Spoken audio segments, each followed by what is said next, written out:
దేవాతి దేవుడు మీ మధ్యలో సాక్ష్యం పంచుకోవడానికి మంచి కృప చూపించారు.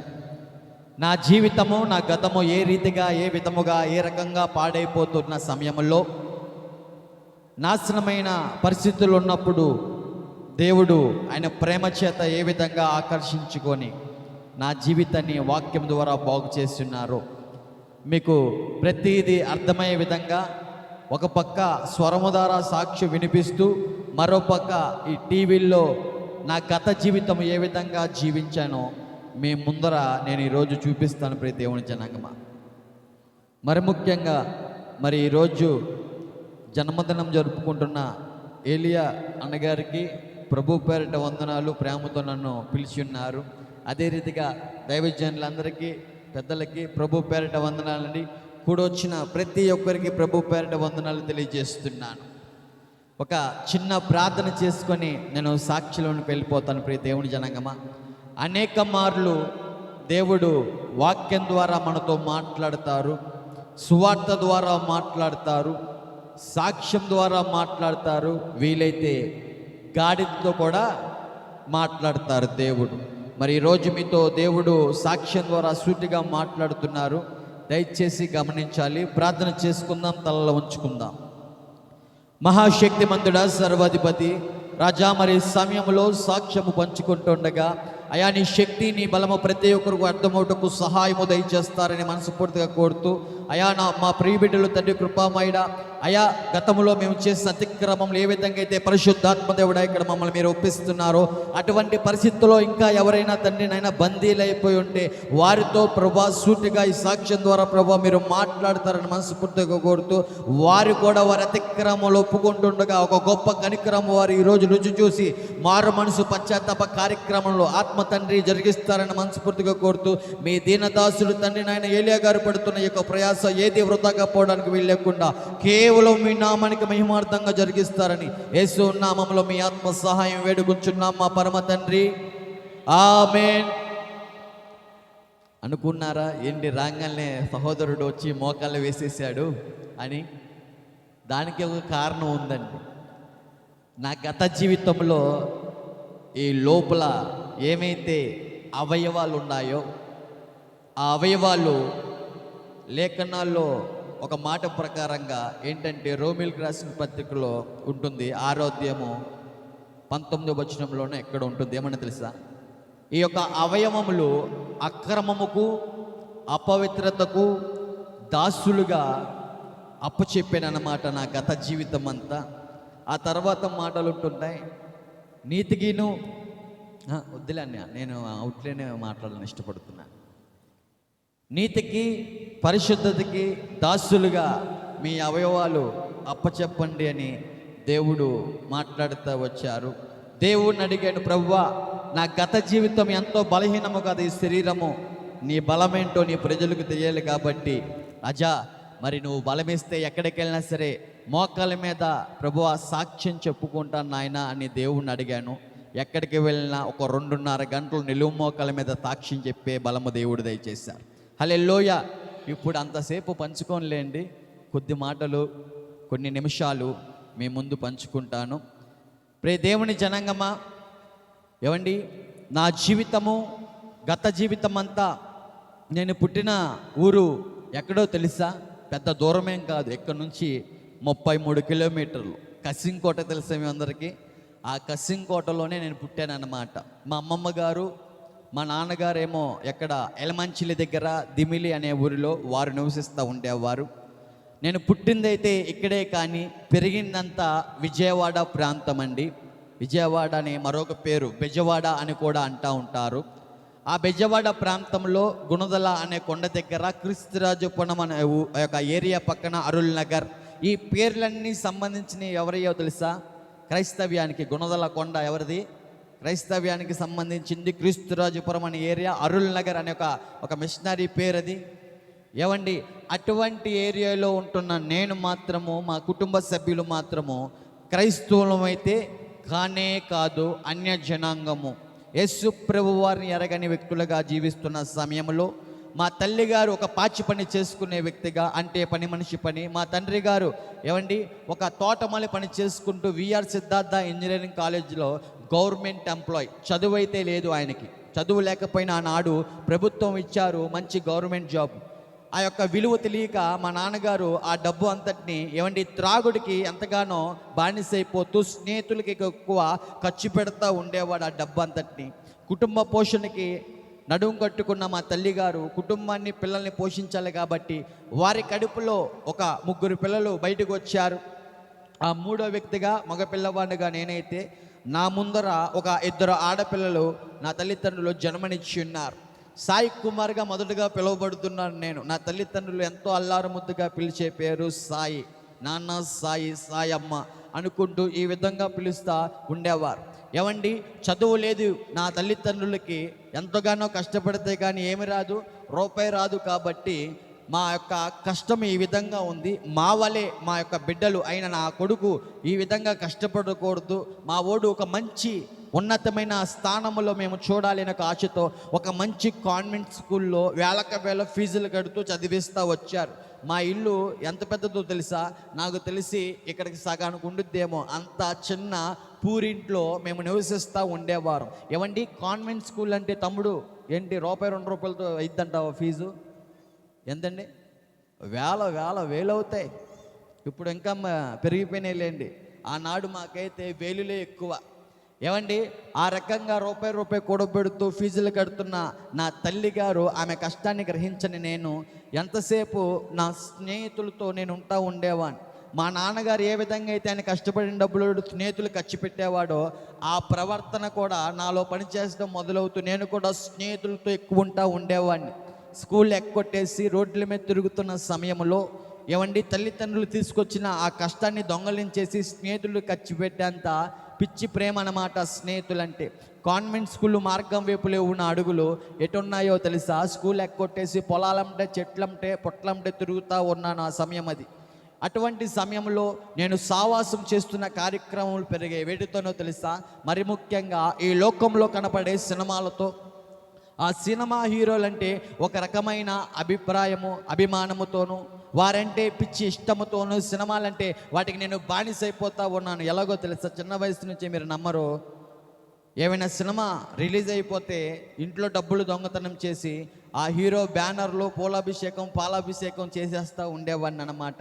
అంత పిచ్చి. నా ముఖం తెలిసే తమ్ముడు ఆయనకి, హీరో గారికి తెలీదు. వారి కోసం ప్రాకులాడుతున్నాను కానీ నా కొరకు ఎంతగానో కష్టపడుతున్నాను. నిజా హీరోలు ఎవరో చెప్పండి? అమ్మా నాన్న వారి గురించి మాత్రం పట్టించుకోవట్లేదు ప్రియ దేవుని జనాంగమ.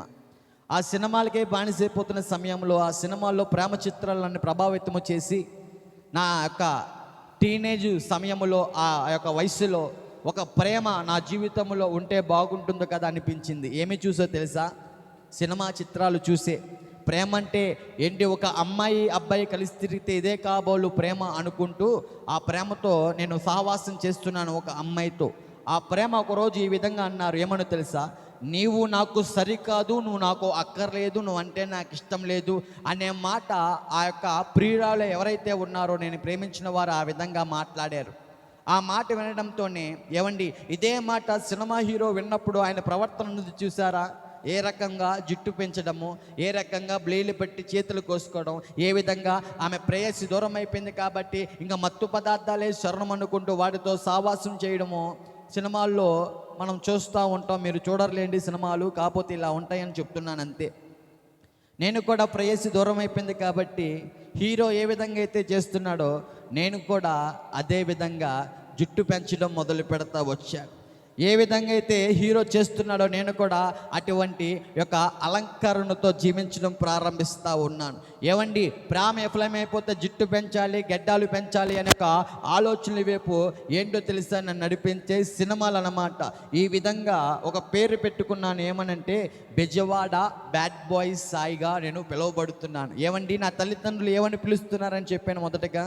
ఏ పేరు చెల్లి? బంగారు సాయి కుమార్ అని స్కూల్లోనూ, మా ఇంటి దగ్గర అయితే సాయిబాబా అనుకుంటూ పిలిచేవాడు.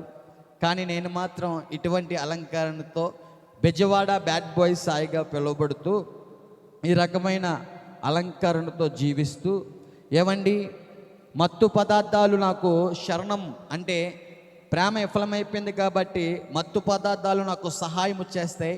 నాలో ఉన్న బాధ, నాలో ఉన్న ఆవేదన, నాలో ఉన్న కలవరము, ప్రేయసి దూరం అయిపోయింది నాకు ఆలోచనలు ఈ మత్తు పదార్థాలు పోగొడతాయి అనుకుంటూ ఎంతసేపు 24 గంటలు ఆ యొక్క త్రాగుడుతోనూ ఏజెన్సీ ప్రాంతాల వైపు దొరికే గంజాయిలతోనూ సావాసం చేయడం మొదలవుతుంది. డ్రగ్స్తో సావాసం చేయడం మొదలవుతుంది. ఏమండి చేతులు కోసుకుంటున్నాను బ్లేడుతో. ఈ ప్రవర్తన అంతా ఎక్కడ నేర్చుకున్నానని చెప్పాను నేను. ఏవి నన్ను ప్రభావితం చేసి అని చెప్పాను.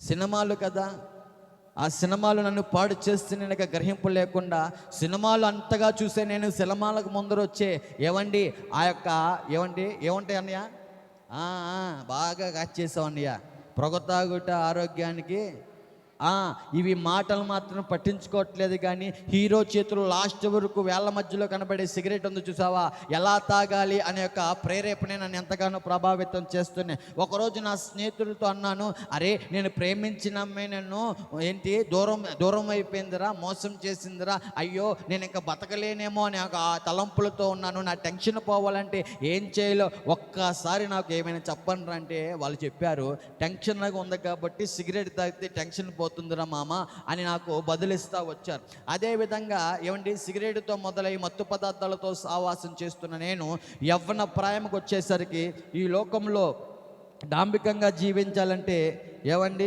కొన్ని సోషల్ మీడియా యాప్స్ ఉంటాయి కదా, ఫేస్బుక్, ఇన్స్టాగ్రామ్ అనుకుంటూ ఆ ఫేస్బుక్, ఇన్స్టాగ్రాముల్లో, ఆ టిక్టాకుల్లో బెజవాడ బ్యాడ్ బాయ్ సాయిగా నేను క్రియేట్ చేసి అకౌంట్స్ అన్నీ కన్నాలు ఫ్యాంట్లు వేసుకొని ట్యూబ్లైట్లు నవ్వులుతూ ఇష్టానుసారమైన ప్రవర్తనతో ఏమండి కంటి మీద పూసలు కుట్టించుకొని చెవులకు పూసలు కుట్టించుకొని ఆడపిల్లల వారి జుట్టులు ఈ రకంగా పెంచి నేను అనుకుంటాను ఇదంతా నేను డాంబికంగా జీవిస్తున్నాను, స్టైల్ అనుకుంటూ జీవిస్తున్నాను. కానీ ఈ యొక్క ప్రవర్తన, ఈ యొక్క అలంకరణ చూస్తున్న నా తల్లిగారు మాత్రము కృంగిపోతుంది.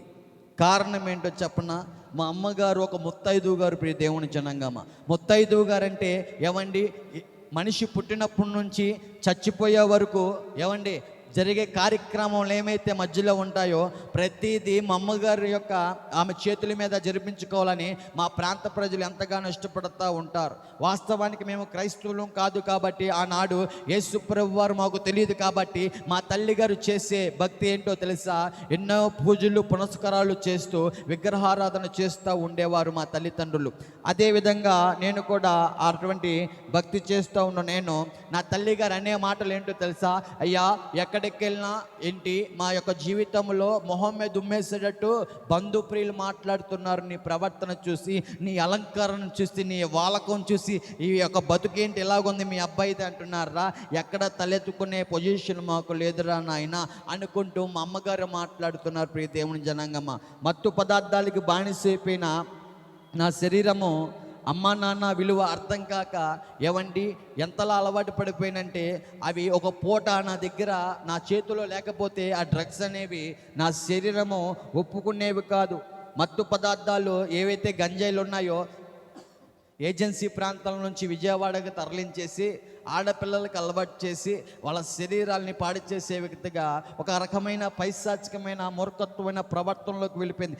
ఎంతలంటే ప్రియ దేవుని జనాంగమా, ఏమండి పెళ్ళికి వెళ్ళి ఒక సన్నివేశంలో ఏం జరిగిందంటే పెళ్ళికి వెళ్ళిపోయి స్టేజ్ మీద కూర్చొని పెళ్లి కొడుకు నోట్లో సిగరెట్ పెట్టేంత అటువంటి ప్రవర్తన కలిగి జీవిస్తున్నాను నేను. వెనకమాల ఎర్రసీర కట్టుకున్న పెళ్లి కూతురు ఉన్నా సరే నా జీవితం నా ఇష్టం అనుకుంటూ మాట్లాడుతున్నాను. నేను ఎలా పడితే అలా జీవిస్తాను, నన్ను ఎందుకు పేల్చారు అలాంటప్పుడు పెళ్ళికి అనుకుంటూ మాట్లాడుతున్నాను. అన్నం తినేటప్పుడు ఒక ముద్ద నోట్లో పెట్టుకొని చేతిలో సిగరెట్ పెట్టుకొని ఒక ముద్ద మింగుతున్నాను, చేతిలో సిగరెట్ తాగుతున్నాను. అటువంటి ప్రవర్తనతో నేను జీవిస్తున్నాను. ప్రియ దేవుని జనాంగమా, మత్తు పదార్థాలతో సావాసం చేస్తూ మరి ఈ విధంగా ఎల్లప్పుడూ మత్తు పదార్థాలతో సావాసం చేస్తున్న సమయంలో ఈ శరీరం అనేది ఏమండి అవయవాలు ఒప్పుకుంటాయంటారా?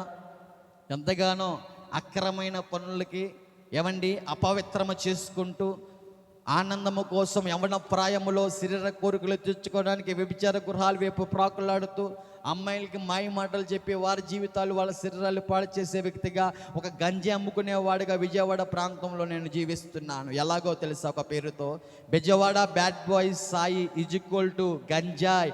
గంజాయి అంటే బెజవాడ సాయి వాడి దగ్గర ఉంటుంది ఖచ్చితంగా అనే విధంగా. ఇటువంటి వ్యాపారాలు చేసేటప్పుడు, ప్రభుత్వానికి వ్యతిరేకంగా జీవిస్తున్నప్పుడు ఏవండి ప్రభుత్వం ఒప్పుకుంటుందంటారా నేను చేసే పద్ధతులు? ఎలా కొట్టేస్తున్నారండి పోలీసు వారు, ఎలా కొడుతున్నారు తెలుసా? కళ్ళల్లో మిర్చి రసం పిండుతూ ఉండేవారు నాకు. ఎవరిని నడినెత్తి నుంచి అరికాలు వరకు శరీరం మీద కొడుతూ ఉన్నారు. అనేక మార్లు హెచ్చరిస్తూ ఉన్నారు. విజయవాడ ప్రాంతంలో ప్రతి పోలీస్ స్టేషన్ మెట్లు ఎక్కేసాం, కానీ వారు మా శరీరాన్ని గాయపరచగలుగుతున్నారు, కానీ మా యొక్క అంతరంగాన్ని వారు బాగు చేయలేకపోతున్నారు. ప్రియ దేవుని జనాంగమా, అనేక మార్లు ఏమండి జైల్లో పెట్టినా సరే, అనేక మార్లు పోలీస్ స్టేషన్లో ఉన్నా సరే, మేము ఏం చేస్తున్నామంటే ఏమండి, మార్కు సువార్త 5వ అధ్యాయంలో ఒక వ్యక్తి ఉంటాడు. అతనికి ఏం జరిగిందంటే కాళ్ళకి చేతులకి అన్ని మార్లు ఏంటండి సంకెళ్ళి వేసిన వాటిని తుత్తునీలుగా తెంపేసుకునే రకం అంటారు చూసారా? ఆ రకంగా ఎన్ని మార్లు స్టేషన్కి వెళ్ళినా సరే మేము ఏం పట్టించుకోవట్లే. ఎందుకో తెలుసా? మా వెనకమాల రాజకీయ నాయకులు అండదండలు ఉన్నాయి, మా వెనకమాల బలగం ఉంది అనుకుంటూ విర్రవిగుతూ జీవిస్తూ యవ్వన ప్రాయములో ఉన్న బలమంతా వ్యభిచార గృహాల్లో, బలమంతా మత్తు పదార్థాల్లో, బలమంతా రాజకీయ నాయకుల దగ్గర మేము కొనసాగుతుందన్నమాట మా ప్రవర్తన. కన్న తల్లిదండ్రులకు మాత్రం ఉపయోగపడట్లేదు. మేము కన్న తల్లిదండ్రులకి విధేయత చూపించట్లేదు, కానీ రాజకీయ నాయకులు ఏం చెప్పినా సరే వారిచే పదో పరకు పట్టుకొని ఇష్టానుసారంగా జీవిస్తూ ఉన్నారు. డాంబికమైన ఆ జీవితం వచ్చిందండి. టిక్టాక్లో ఫేమస్ అయిపోయా, ఫేస్బుక్లో ఫేమస్ అయిపోయా, ఇన్స్టాగ్రామ్లో ఫేమస్ అయిపోయా. ఎక్కడికి వెళ్ళినా సలాం కొడుతున్నా సాయన అనగానే ఒక రకమైన గర్వం ఏలుబడి చేస్తుంది. పిచ్చి పిచ్చి బట్టలు, కన్నాలు ఫ్యాంట్లు వేసుకుంటూ ఒళ్ళంతా ఏమండి కంటి దగ్గర మొదలు పెడితే నా కాళ్ళ వరకు ప్రతి చోట పచ్చబొట్లు వేయించుకుంటూ, ఇటువంటి కన్నాలు ప్యాంట్లు వేసుకొని స్టైల్ అనుకుంటూ, శరీరం మీద ఇటువంటి పచ్చబొట్లు వేయించుకుంటూ స్టైల్ అనుకుంటా ఉన్నాను. ప్రియ దేవుని జనాంగమా, ఈ స్టైళ్ళు అనేవి ఎక్కడ చూసి నన్ను ప్రభావితం చేశాయన్నాను తెలుసా? సినిమాలేనండి. ఏదో కాలికి దిష్టి అంటున్నారు, కానీ కాలికి పెట్టింది దిష్టి ఏంటి? మళ్ళీ ఆ పుర్రు బొమ్మలే పెట్టేసి నాకు అంతా దిష్టి పోతుందిలే అనుకుంటున్నాను. వాస్తవానికి చేతి మీద పచ్చబొట్టు పేరేంటమ్మా? అమ్మ. కానీ అమ్మ మాటకు మాత్రం లోబడట్లేదు. ప్రియ దేవుని జనాంగమా, తల్లిదండ్రుల మాటకు లోబడకుండా ఏవండి తల్లిని అంటున్నాను, నిన్ను ఎవడ కనమన్నాడే నిన్ను, నేను చెప్పానండి కనమన్నానని అమ్మతో పచ్చిబూతులు మాట్లాడే ఒక మూర్ఖపు స్వభావంతో ఏవండి నాన్నగారిని ఏవండి ఆయన ఏ విధంగా కష్టపడి ఏ విధంగా పెంచి ఉన్నారో ఆ విషయాలన్నీ మరచిపోయి ఏవండి నా తండ్రిని కొట్టే ఒక మూర్ఖమైన స్వభావం. ఎప్పుడైతే మత్తు పదార్థాలతో సావాసం చేశానో మన చిన్న పెద్ద అదే తేడా అనేది నాలో కనపట్లేదన్నమాట. అందరికీ సమాధానం ఒకటే, ఏంటో తెలుసా? ఇది నా జీవితము, నా ఇష్టము అనే ఒక అహంకారమైన మాటలు. మరి ఈ విధంగా ఎగురుతూ ఉంటుంటే శరీర అవయవాలు ఏమైపోయాయో తెలుసా? మత్తు పదార్థాలతో సావాసం చేస్తుంటే నడినెత్తు నుంచి అరికాలు వరకు ఒకరోజు స్కానింగ్ చేయించుకున్నాను. ఊపిరితిత్తులు నల్లగా మారిపోయి, పేగులన్నీ ఇన్ఫెక్షన్ అయిపోయి, తినే తిండి అరగక, నోట్లోంచి బ్లడ్ పడుతూ, మోషన్ రాక, మోషన్ నుంచి బ్లడ్ పడుతూ, మోషన్ బ్లాక్ కలర్లో వస్తుంది బయటికి. ఏవండి ఎలా అయిపోయిందంటే నా పరిస్థితి, కిడ్నీ ఇన్ఫెక్షన్ అయిపోయి స్టోన్స్ పడిపోతే, తినే తిండి అరగక ఏంటో తెలుసా ఎలా అయిపోయిందంటే 3 రోజులకి 4 రోజులకి ఒకసారి మోషన్ బయటకు వస్తూ ఉండేది. ఎంతలా బలహీన అయిపోయినంటే నోట్లోంచి బ్లడ్ కక్కుతున్నాను నేను. అంత బలహీన అయిపోయాను. యవ్వన ప్రాయంలో ఉన్న బలమంతా ఏవండి ఈ లోక పాప భోగాలకి ఖర్చు పెట్టేసి నేను ఏదో సాధించేశాను అనే ఒక అహంకారపు ఆలోచనతో ఉన్న నేను వాస్తవానికి నన్ను నేను కోల్పోయాననే ఒక గ్రహింపు లేనివాడుగా జీవిస్తున్నాను. సిగరెట్ పెట్టి మీద అనేక మార్లు పొగాకు ఏమండి టొబాకో కాసెస్ క్యాన్సర్ అని కనపడినా సరే టెన్షన్ పోతుందనే భ్రమలో తాగుతున్నాను, కానీ వాస్తవానికి టెన్షన్ అయితే పోలేదు. కానీ ఏం పోయినాయి అని చెప్పాను? ఊపిరితిత్తులు పాడైపోతా వచ్చే, బలం అంతా కోల్పోయిన తర్వాత మా పెద్దమ్మ గారు కసింకోటలో ఉంటారు. మా అమ్మమ్మ గారు ఏమండి అమ్మమ్మ గారు ఒక క్రైస్తవురాలుగా జీవిస్తున్నారండి. ఆ ప్రాంతంలో ఎక్కడికి వెళ్ళినా స్నేహితులు అనేవారు ఉండేవారు. ఎందుకంటే ఫేస్బుక్లో ఇన్స్టాగ్రామ్లో బాగా స్నేహితులు ఊరినే పరిచయం అయిపోతారు కదా. అయితే నాతో పాటు చిన్న వయసు నుంచే తిరిగిన ఒక వ్యక్తి ఉండేవాడు. ఆయన పేరు సూర్యనారాయణ అని పిలువబడుతూ ఉండే ఆ స్నేహితుడు, అతను నేను కలిసి గంజే కాదు కానీ మత్తు పదార్థాలు సేవిస్తూ ఉండేవాళ్ళం. ఈ యొక్క ఏవైతే జాతరలు జరుగుతాయో అట్లా డ్యాన్స్లు వేసుకుంటూ మనుషుల్ని ఇబ్బంది పెట్టే వ్యక్తులుగా మేము జీవించడం మొదలు పెడుతున్నాం. అటువంటి ఆ వ్యక్తి సూర్యనారాయణ యేసు ప్రభువు వారిని అంగీకరించి యేసు ప్రభువు వారి యొక్క మాటకు లోబడి చక్కగా తన యొక్క జీవితము నూతనముగా ప్రారంభించి ఉన్నాడు. ఒక క్రైస్తవుడిగా మార్పు చెంది ఆ యొక్క క్రైస్తవుడైన ఆ విశ్వాసి వచ్చి నాతో మాట్లాడుతున్నాడు. ఏమన్నా తెలుసు యేసు ప్రభువు వారి గురించి, అయ్యా సాయి, మన జీవితాలంతా మత్తు పదార్థాలతో సావాసం చేసాము కానీ అవన్నీ మనల్ని మాలిన్యం చేస్తూనే ఉన్నాయిరా, మన అవయవాలు పాల్గొడుతూనే ఉన్నాయిరా బాబు. ఆనందం అంటే అమ్మాయి దగ్గర, ఆనందం అంటే వ్యభిచార గృహం దగ్గర, ఆనందం అంటే డబ్బు దగ్గర, ఆనందం అంటే డాంబికమైన జీవితం దగ్గర, ఆనందం అంటే పేరు ప్రఖ్యాతుల దగ్గర, ఆనందం అంటే మత్తు పదార్థాల దగ్గర అని మనం భ్రమపడతా మనం నాశనం చేసుకున్నామే కానీ నిజమైన ఆనందం నేను రుచి చూశాను. దేవుని యొక్క సన్నిధిలో సంపూర్ణమైన సంతోషాన్ని నేను రుచి చూశాను. ఆ రుచి నువ్వు కూడా చూస్తావా? నాతో పాటు దేవుని మందిరానికి రా మామ అని పిలుస్తున్నాడు నా స్నేహితుడు. ఆ స్నేహితుడు మన మధ్యలోనే ఉన్నాడు ఈరోజు. హల్లెలూయా. ఆ స్నేహితుడు అంటున్నాడు, అయ్యా ఒక్క అవకాశము దేవునికి ఇస్తావా అంటున్నాడు. మార్పు చెందిన వ్యక్తి మాట్లాడుతున్న మాటలు ఇవి. ఆ మార్పు చూస్తున్న ప్రాంత ప్రజలందరూ కూడా అంటున్నారు, వాడి యొక్క శైలి, వాడి మాట తీరు మారిందిరా నాయనా, వాడి జీవితం బాగు చేశాడు దేవుడు. వాడి జీవితాన్ని బాగు చేసిన దేవుడే నీ జీవితాన్ని కూడా బాగు చేయడానికి సిద్ధంగా ఉన్నాడు. నీతో పాటు తాగి తందనాడిన వాడి జీవితము మారిందయ్యా అని ఆ మార్పు అందరికీ అర్థమవుతుంది. కానీ నా కళ్ళ ముందు కనపడుతున్న నా స్నేహితుని మార్పుని నేను గ్రహించట్లేదు. కారణం ఏంటో తెలుసా? క్రైస్తవ్యం అంటే తెల్లోళ్ళ దేవుడు, క్రైస్తవ్యం అంటే మత మార్పిడి, క్రైస్తవ్యం అంటే మా దేవుడు కాదు అనుకుంటూ విర్రవిగుతున్నాను. నా స్నేహితుడితో ఆ రకంగా మాట్లాడేటప్పుడు నేను అనేవాడిని, అరే నా భక్తి విధానం ఏంటో తెలుసుగారా, నా యొక్క పూజలు ఏంటో తెలుసుగారా, నా యొక్క దీక్ష మాలలేంటో తెలుసుగారా అంటూ మాట్లాడుతున్నాను. నా స్నేహితుడితో ఆ రోజు మాట్లాడుతున్నాను క్రైస్తవుడితో, ఒరే మహాశివరాత్రికి నా ప్రవర్తన ఎలా ఉంటుందో, నా అలంకరణ ఏ విధంగా నడినెత్తులు చలికాల వరకు ఉంటుందో చూసావు గారా నాయన.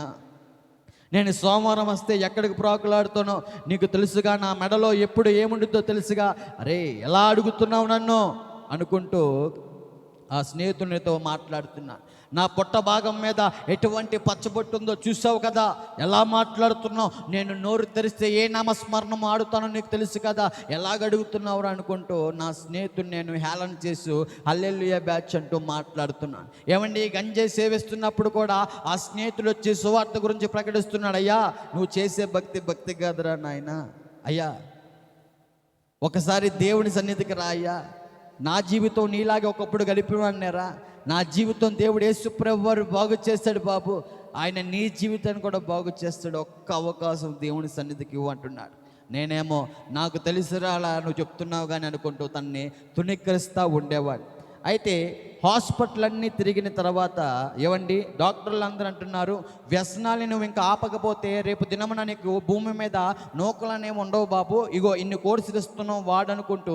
అనకాపల్లిలో హాస్పిటల్ పేరేంటి, బస్ స్టాండ్ ఎదురుగుంటుంది, సుబ్బారావా ఏదో ఒకటిలే, అక్కడ హాస్పిటల్లో స్కానింగ్ల మీద స్కానింగ్లు చేయించుకుంటూ వారి టాబ్లెట్లు ఇస్తుంటే వాడడం మొదలు పెడతా ఉన్నాను. ఒక పక్క ఆ టాబ్లెట్లు వాడుతున్నాను, ఈ మత్తుకు బానిసైపోయిన నేను ఆ మత్తు పదార్థాలు కూడా సావాసం చేస్తున్నాను. నా స్నేహితుడు అంటున్నాడు, ఇప్పటికే నీ శరీరం అంతా పాడైపోయిందిరా నాయన, దేవుడు బాగు చేస్తాడు, దేవుని యొద్దకు రా. నా జీవితం కూడా, నా అవయవాలు కూడా అలాగే పాడైపోయినాయి, దేవుడు నాకు స్వస్థత దయచేశాడు అని పిలుస్తూ ఉన్నారు. నా బంధుప్రియులు కూడా అంటున్నారు, వెళ్ళొచ్చుగా వాడితో పాటు ఒకరోజు, ఒక ఆదివారం పూట వెళ్ళి కూర్చోవచ్చుగా అంటున్నారు. నేను అనేవాడిని, అన్నం పెట్టే మా అమ్మ నాన్న మాట నేను ఆలకించును, నువ్వెవరు ముందు చెప్పడానికి అనుకుంటూ పచ్చి బూతులతో వారికి సమాధానం ఇస్తున్నాను. ఎవరు ఇష్టపడట్లేదు, ఎందుకంటే ఆ రకమైన ప్రవర్తనతో ఉంటే ఎవరైనా బంధుప్రియులు ఇష్టపడతారా? నా స్నేహితుని ముందు ఒకరోజు మా బాబాయ్ ఇలా అన్నాడు. ఏమన్నాడు తెలుసా? రే నీ మొహం చూస్తుంటే వాంతి వస్తుందిరా నాకు, ఏంట్రా మా యొక్క వంశంలో చెడబుట్టెవరా నువ్వు అంటూ అనేవాడు. నేను బాబాయ్ అని కూడా చూసేవాడిని కాదండి. ఇష్టానుసారమైన మాటలతో, ఒరే బాబు అనవసరంగా పుట్టాడు, వీడు అనవసరంగా పుట్టాడు, ఎప్పుడు చనిపోతాడో బాబోయ్, అప్పుడే మాకు ప్రశాంతత అనుకునేవారు ప్రాంత ప్రజలు, మా చుట్టాలందరూ. ఎందుకంటే అటువంటి ప్రవర్తన అండి.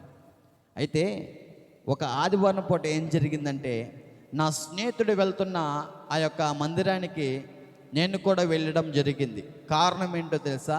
బలహీన అయిపోయాను కాబట్టి ఎక్కడికి వెళ్తే మనకు ఆరోగ్యం వచ్చేయాలి అర్జెంటుగా అనే ఒక స్వార్థపు ఆలోచనలతో దేవుని మందిరానికి వచ్చిన నేను, దైవజనులు అంటున్నారు, ఇంత జుట్టేసుకొని ఆయన ముందర కూర్చుంటే దైవజనులు అంటున్నారు, నీ కోసం ప్రార్థన చేస్తున్న, నీ కొరకు నీ స్నేహితుడు మాకు చెప్పాడు బాబు, ఇకనైనా సరే దేవుని తట్టు హృదయపూర్వకంగా తిరుగు, నీ కోసం మేము ప్రార్థన చేస్తున్నాం, మీ ప్రాంతంలో నశించిపోతున్న వారి కోసం మేము ప్రార్థన చేస్తున్నాం. అయ్యో ఇగో మీరు దేవుని చేతిలో బాణముగా ఉండవలసిన మీ యవ్వన ప్రాయమంతా అపవాది బంధకాల్లో బలహీనులైపోయే వ్యసనాలకి ఇగో బందీలైపోయి ఉన్నారు బాబు, దేవుడు విడుదల దయచేస్తాడు, హృదయపూర్వకంగా ఆయన తట్టి తిరుగు, మీకోసం మేము ప్రార్థన చేస్తున్నాం అంటుంటే దైవజనులకి విలువ ఇవ్వకుండా అండి, ఏవండి నోరు తెరిచి పచ్చిబూతులు మాట్లాడుతున్నాను తెలుసా. విజయవాడలో ఒక పాస్టర్ గారు ఏవండి అర్ధరాత్రి పూట 2ంటికి ఇంటికి వెళ్తూ ఉంటుంటే ఆరాధన ముగించుకొని అడ్డుపడి బూతులు మాట్లాడుతూ ఉండేవాడిని.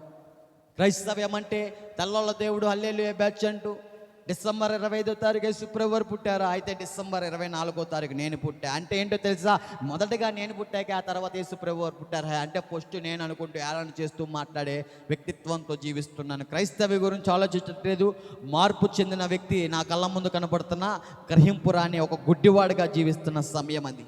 ఏవండి ప్రతి ఆదివారము దేవుని సన్నిధికి అయితే వెళ్తున్నాను, కానీ అక్కడ వినపడుతున్న దేవుని మాటలకి సోటవ్వట్లేదన్నమాట. ప్రతి ఆదివారం దేవుని సన్నిధికి వెళ్తున్నాను, కానీ నా స్నేహితుడు అంటున్నాడు, నువ్వు చేసే భక్తి కాదురా, దేవుని సన్నిధికి వస్తున్నా, నీవు దేవుడు మాట వినట్లేదు, ఆ మాట ప్రకారంగా జీవించడానికి ఇష్టపడట్లేదు.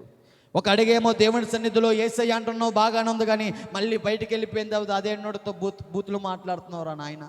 ఏసీ అంటున్నావు బాగానే ఉంది, కానీ మళ్ళీ అదే బయటికి వెళ్ళిపోయి అదే నోటితో ఇగో వ్యసనాలతో సావాసం చేస్తున్నావు. సాయి 2 పడవల మీద కాలేస్తున్ననే జీవితము, జాగ్రత్త, గమ్యము చాలా దారుణాలకు దారితీస్తుంది అయ్యా అని ఎన్ని మార్లు స్నేహితులు ప్రేమతో గద్దిస్తున్నా సరే ఆ మాటలకు నేను లోబడకుండా, మాకు తెలుసులే భక్తి మాకు వచ్చిన అనుకుంటూ విర్రవిగుతూ జీవిస్తూ 2 పడవల మీద కాలేస్తున్నాను. దైవజనులు వాక్యము చెప్తున్నా సరే ఎల్లప్పుడూ ఫోన్లు నొక్కుంటూ, చాటింగ్లు చేసుకుంటూ, వాట్సాప్, ఫేస్బుక్ రీల్స్ చూసుకుంటూ ఈ విధంగా నేను గడుపుతున్నాను తప్ప దేవుని సన్నిధిలో వినపడుతున్న వాక్యానికి నేను సోటిచ్చేవాడిని కాదు. ప్రియ దేవుని జనాంగమా, ఇదే చెవుతో విని ఇదే చెవుతో విడిచిపెట్టేవాడిగానే ఉంటున్నాను తప్ప హృదయం అనే పలక మీద దేవుడి మాటలకి సోటవ్వట్లేదు నేను. ఆ రకంగా భక్తి చేస్తున్న సమయంలో ఉంటున్న సమయంలో మరి ఏ ప్రాంతంకి వెళ్ళినా సరే స్నేహితులు ఉన్నారు కాబట్టి, ఇగో వెలుగు సంబంధంగా ఉన్న ఇగో స్నేహితులు, క్రైస్తువుల యొక్క మాటలు నాకు నచ్చట్లేదు, కానీ లోకంలో వ్యసనాల్లో తిరిగే స్నేహితులు ఉన్నారు కాబట్టి వారి మాటలు నచ్చితే నాకు వినుసొంపుగా ఉండేవన్నమాట. అన్న వాడిని కొడదాం, వీడిని కొడతాం, ఆ పాపం చేద్దాం, ఈ పాపం చేద్దాం, తాగుదాం, తొందరలాడదాం, ఈ మాటలు నాకు చాలా ఇంపుగా ఉండేవి. కానీ మార్పు చెందరా అనే మాట వినపడితే ఉద్దరు పోరానుకుంటూ తుణికరిస్తూ ఉండేవాడిని. ఒకరోజు ప్రియ దేవుని జనాంగమా, దేవుని మాటలు వినపడుతుంటే ఆదివారం పూట ఇలా లెగిసేసి బయటికి పోయిన నేను దేవుని యొక్క సన్నిధి విడిచిపెట్టేసి ఏజెన్సీ ప్రాంతంలో అనకాపల్లి స్నేహితులతో కలిసి ఆ రోజు కారులో వెళ్ళిపోయి, ఆ రోజు ఏజెన్సీ ప్రాంతంలో పడిపోతే కారు ఈ విధంగా డ్యామేజ్ అయిపోయిందన్నమాట. అందులో ఉన్న మాకు మాత్రం ఏ ఒక్కరికి ఎటువంటి దెబ్బ తగలేదు, చాలా మంచిగానే బయటపడ్డాము. అప్పుడు నాలో వచ్చిన గర్వపు ఆలోచనలు ఏంటో తెలుసా? ఇదిగో నేను ఈ విధంగా బతికాను కాబట్టి ఇదంతా నా సుడి అంటున్నాను, నేను బతికాను కాబట్టి ఇదంతా నా లక్ అంటున్నాను, నేను బతికాను కాబట్టి ఇదంతా నా బలం అనుకుంటూ విర్రవీగుతూ జీవిస్తున్న సమయం అది. ఆ ఫోటో చూసి ఆశ్చర్యపోయిన క్రైస్తవుడైన నా స్నేహితుడు సూర్యనారాయణ అంటున్నాడు, నువ్వు ఇంకా సజీవ లెక్కల్లో ఉన్నావంటే ఇది నీ లక్కు కాదు, నీ అదృష్టం కాదు, నీ యొక్క బలము కాదు, నీ శక్తి కాదురా నాయన, ఇది కేవలము దేవుని కృప. నువ్వు ఇంకా సజీవ లెక్కల్లో ఉన్నావంటే దేవునికి అవకాశం ఇస్తున్నాడయ్యా, దేవునికి అవకాశం ఇస్తున్నాడు. ఈ అవకాశము అందరికీ రాదు.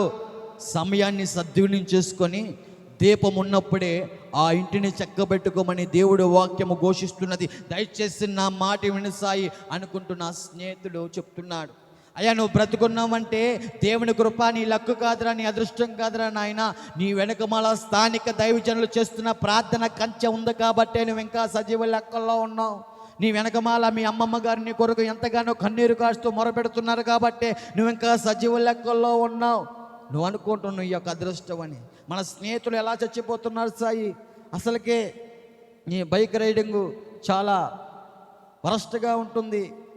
నా స్నేహితుడు అనేవాడు, అరే నాకు తెలిసి నువ్వు ఆ బండి తోలకోలనే చచ్చిపోతావురా, కంపెనీ వాడు 2 చేతులతో తోలమంటే నువ్వేం చేస్తున్నావు అనుకుంటూ నా స్నేహితుడు అనేవాడు. రాజకీయ నాయకులతో తిరిగే జీవితం కాబట్టి వాళ్ళు బైక్ ర్యాలీలు పెట్టమంటే బైక్ ర్యాలీలు, ఇష్టానుసారంగా ర్యాష్ డ్రైవింగ్ చేసి ఆడపిల్ల రోడ్డు మీద వెళ్తుంటే కొట్టే ఒక పైశాచికమైన స్వభావం, ఒక ముసలివారు సైకిల్ తొక్కుకుంటూ వెళ్తుంటే ఇదే కాళ్ళతో తన్ని కింద పడిపోతే చూసినవే ఒక పైశాచికమైన స్వభావం. నా స్నేహితుడు అంటున్నాడు, అయ్యా ఆ బైక్ డ్రైవింగ్లోనే నువ్వు మరణించాలి. మన స్నేహితులు అనేక మంది కూడా పిట్టలు రాలిపోతున్నట్టు రైడింగ్లోనే డివైడర్లు గుద్దుకొని చచ్చిపోయేవారు అనేక మంది ఉన్నారా బాబు. నువ్వు ఇంకా సజీవ లెక్కలు ఉన్నావంటే దేవుడు అవకాశం ఇస్తున్నాడు. దయచేసి నా మాట విను. నేను అనేవాడిని, ఇదంతా నా స్కిల్ రా, నా టాలెంట్ రా, నా రైడింగ్ రా, నువ్వేంట్రా నాకు చెప్తున్నావు అనే విధంగా తనతో నేను మాట్లాడుతూ ఉండేవాడినండి. ఇటువంటి పరిస్థితుల్లో నా స్నేహితుడు మాత్రము సువార్త చెప్పడము ఆపలేదు. ప్రియ దేవుని జనాంగమా, హెచ్చరిస్తూనే ఉన్నాడు. నేను తనని ముఖస్థుతి చేయట్లేదు, కానీ ఇక్కడ తను ఏదైతే దేవుని సన్నిధిలో రుచి చూశాడో ఆ రుచి నేను చూడాలని ఆ స్నేహితుడు పడుతున్న తాపత్రయం గురించి నేను చెప్తున్నాను. క్రైస్తుడు పడుతున్న తాపత్రయం గురించి నేను ప్రకటిస్తున్నాను. ఇక్కడ దేవుని రుచి చూసిన ఆ యొక్క నెమ్మది సమాధానం నేను కూడా రుచి చూడాలి దేవుని సన్నిధిలో అని దైవజనులు ఒక పక్క, సువార్తికుడు ఒక పక్క, స్నేహితులు ఒక పక్క ప్రయత్నిస్తుంటే నేను మాత్రం మాకు తెలుసు అనుకుంటూ మాట్లాడుతూ ఎలా ఉన్నానో తెలుసా? దేవుని సన్నిధిలో ఒక రకమైన ప్రవర్తన, మందిరము దాటి బయటికి వెళ్ళాక మరో రకమైన ప్రవర్తన. దేవుడు స్వస్థత దయచేశారు. దైవజనులు చేసిన ప్రార్థన ఆలకించిన దేవాతి దేవుడు బలం ఇచ్చారండి. హాస్పిటల్కి వెళ్ళక్కర్లే, ఇంకా నూతనమైన బలం వచ్చేసిన తర్వాత ఆ బలం పొందుకున్న నేను ఒక క్రమం పద్ధతి ఉండేది కాదు. దేవుని సన్నిధిలో వచ్చేటప్పుడు ఆదివారం 10ంటికి ఆరాధన అయితే నేనేమో 9ంటికి క్షమించాలి, 9ంటికి కాదు 11:30, 12ంటికి వచ్చేసిన అయ్యగారో అనుకుంటూ నాకు నేనుగా హెచ్చించుకుంటా ఉండేవాడిని. ఒక క్రమం ఉండేది కాదు. అయ్యగారు ఫ్యాన్ కింద చైర్లో కూర్చొని వాక్యం వినరా బాబు అంటుంటే ఆ కూర్చోడానికి కూడా ఇబ్బంది పడుతూ ఎప్పుడెప్పుడైపోద్ది అనుకుంటూ టైం అనేక మార్లు చూస్తూ ఉండేవాడిని. గడియారం ఎక్కువ చూసేది ఎక్కడో తెలుసా? ఆ ప్రాంతం నేను చర్చిలోనేనండి. ఉన్నారు అటువంటి వారు ఇక్కడ ఎవరైనా? దయచేసి అలా ఉండమాకండి. సినిమాలు చూసేటప్పుడు టీవీల ముందర కూర్చున్నప్పుడు నేను టైం చూడనమ్మా. నేను స్నేహితులతో తమ్ముడు యవనస్తుడా రోడ్డు మీద తిరిగేటప్పుడు నేను టైం చూడను, కానీ ఫోన్లు అనేక మార్లు గంటలు చేతితో పట్టుకొని స్క్రోల్ చేస్తా కదా, అప్పుడు నేను టైం చూడను. కానీ అదేంటో దేవుని సన్నిధిలో కూర్చునేటప్పుడు మాత్రం ఎప్పుడెప్పుడైపోద్దా అని టైం చూసుకుంటుంటాను తప్ప దేవుని సన్నిధిలో యేసు అనే యొక్క నామంలో నా శక్తిని గ్రహించట్లేదు, ఆశ్రయించట్లేదు, హృదయపూర్వకంగా దేవుని తట్టు తిరగట్లేదు. మారు మనసుకు తగిన ఫలాన్ని ఫలించండి అయ్యా, ఆసక్తి కలిగి మారు మనసు పొందుకోండి అయ్యా అని ఎన్ని మాటలు వినపడుతున్నా సరే మనకు కాదులు అనుకుంటూ ఈ చెవితో వినపడి ఈ చెవితో ఇలా విడిచిపెట్టేసే వాడిగా నేను జీవిస్తున్నాను. స్వస్థత పొందుకున్నానుగా, బలము పొందుకున్నానుగా, అవసరం తీరిపోయిందిగా. అవసరం ఉన్నంత వరకు దైవజనుడు అంటున్నాను, అవసరం ఉన్నంత వరకు దైవజనుడు చుట్టూరు తిరిగేశాను. అవసరం అయిపోయిన తర్వాత నువ్వెవరో నాకు తెలియదు అన్నట్టుగా వారికి వీపు చూపించే వ్యక్తిగా నేను బ్రతుకుతున్నాను. ప్రియ దేవుని జనాంగమా, వారు కార్చిన కన్నీరు నా గురించి ఏ విధంగా ఉన్నదో, వారు నా కోసం పడిన ప్రయాస, నా కోసం చేసిన ప్రార్థన, ఈ యొక్క ఏమీ ఆలోచన లేకుండా, వారికి ఎటువంటి విలువ లేకుండా వారికి వీపు చూపించి విజయవాడ ప్రాంతం వచ్చేసాను. కారణం ఒకటే, ఏంటో తెలుసా? ఫేస్బుక్లో, ఇన్స్టాగ్రామ్లో ముఖం తెలియని వాళ్ళు పరిచయమయ్యారు నాకు. అందులో ఒక పెళ్ళి అయిపోయిన స్త్రీతో అక్రమ సంబంధం పెట్టుకొని ఆమెను కలవడానికి నా తల్లిదండ్రులు చూడాలనిపిస్తుందని దైవజనులకి అబద్ధం చెప్పి నేను బయలుదేరానండి. నన్నెవరు చూస్తున్నారులే అనే ఒక అహంకారం, 4 గొడ్ల మధ్య నేను చేసేది నన్నెవరు చూస్తున్నారులే అనే ఒక ధీమా, ఒకరోజు విజయవాడ ప్రాంతం వెళ్ళిన తర్వాత ఒక భక్తి మొదలుపెట్టాను. ఏమనో తెలుసా?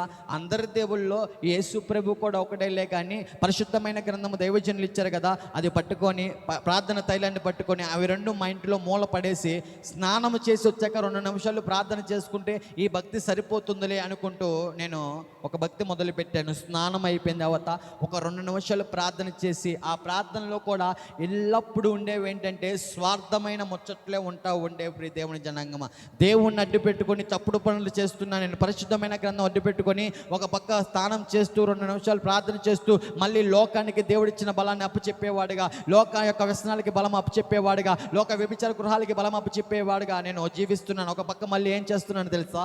స్నానము ప్రార్థన అనుకుంటూ జీవిస్తూ అది భక్తి అని యొక్క మురిసిపోతూ ఉన్నానండి. అటువంటి సమయంలో ఒక క్రైస్తవుడు వచ్చి మాట్లాడుతున్న మాటలు ఏంటో చెప్పనా? అయ్యా, నువ్వు చేసే భక్తి కాదురా నాయన, ఒకసారి ఆదివారం పూట సన్నిధికి రా, సావాసంలో చక్కగా బాగుంటావు అన్న రా అని ఆహ్వానం పలికాడు అక్కడ ఒక తమ్ముడు. ఆ తమ్ముడు కూడా లోకానుసారంగా ఒకప్పుడు నాతో పాటు జీవించి తాగి తన్నలాడిన వ్యక్తే మార్పు చెందాడు. మోహన్ సాయిగా పిలువబడుతున్న ఆ వ్యక్తి సాత్విక్ పాలుగా మార్పు చెంది చక్కగా తన జీవితం బాగుంది. ఆ తమ్ముడు అంటున్నాడు, రాన్న దేవుని సన్నిధికి రాన్న అంటుంటే, నేను చేస్తున్నాలేవయ్యా భక్తి ఏంటో తెలుసా? స్నానం చేసి ప్రార్థన చేసుకుంటున్నాను, చాలే భక్తి అనుకుంటున్నాను. ప్రియ దేవుని జనాంగమా, డబ్బు కోసం వెంపర్లాడుతున్నాను నేను. ఎందుకో తెలుసా? డబ్బుంటే ఈ యొక్క లోకంలో ఎలాగైనా ఏదైనా సాధించవచ్చు, ఏదైనా చేయొచ్చు అనే ఆలోచనతో, డబ్బు అక్రమంగా సంపాదించిన డబ్బు, గంజే అమ్మిన డబ్బు, ఆడపిల్ల దగ్గర ఎవరైతే పెళ్ళైపోయిన అమ్మిని ప్రేమిస్తున్నానో ఆమె దగ్గరే వేళకవేళ తీసుకున్న డబ్బు, ఏదైతే రాజకీయ నాయకుల హోమలు తిరిగిన వారిచ్చే పదో పరకో, లేకపోతే అక్రమంగా సంపాదించిన డబ్బు చాలా వరకు అయితే నా చేతిలో ఉన్నదే, కానీ రాత్రి అయితే ఒక మంచి నిద్ర వచ్చేది కాదు నాకు. ఆ డబ్బుతో నేను నిద్ర కొనలేకపోతున్నాను. వాస్తవానికి చాలా డబ్బు అయితే నా చేతిలో నేను చూశాను, కానీ ఏవండి ఒక మంచి ఆహారం భుజించలేని పరిస్థితి నాది యవ్వన ప్రాయంలో.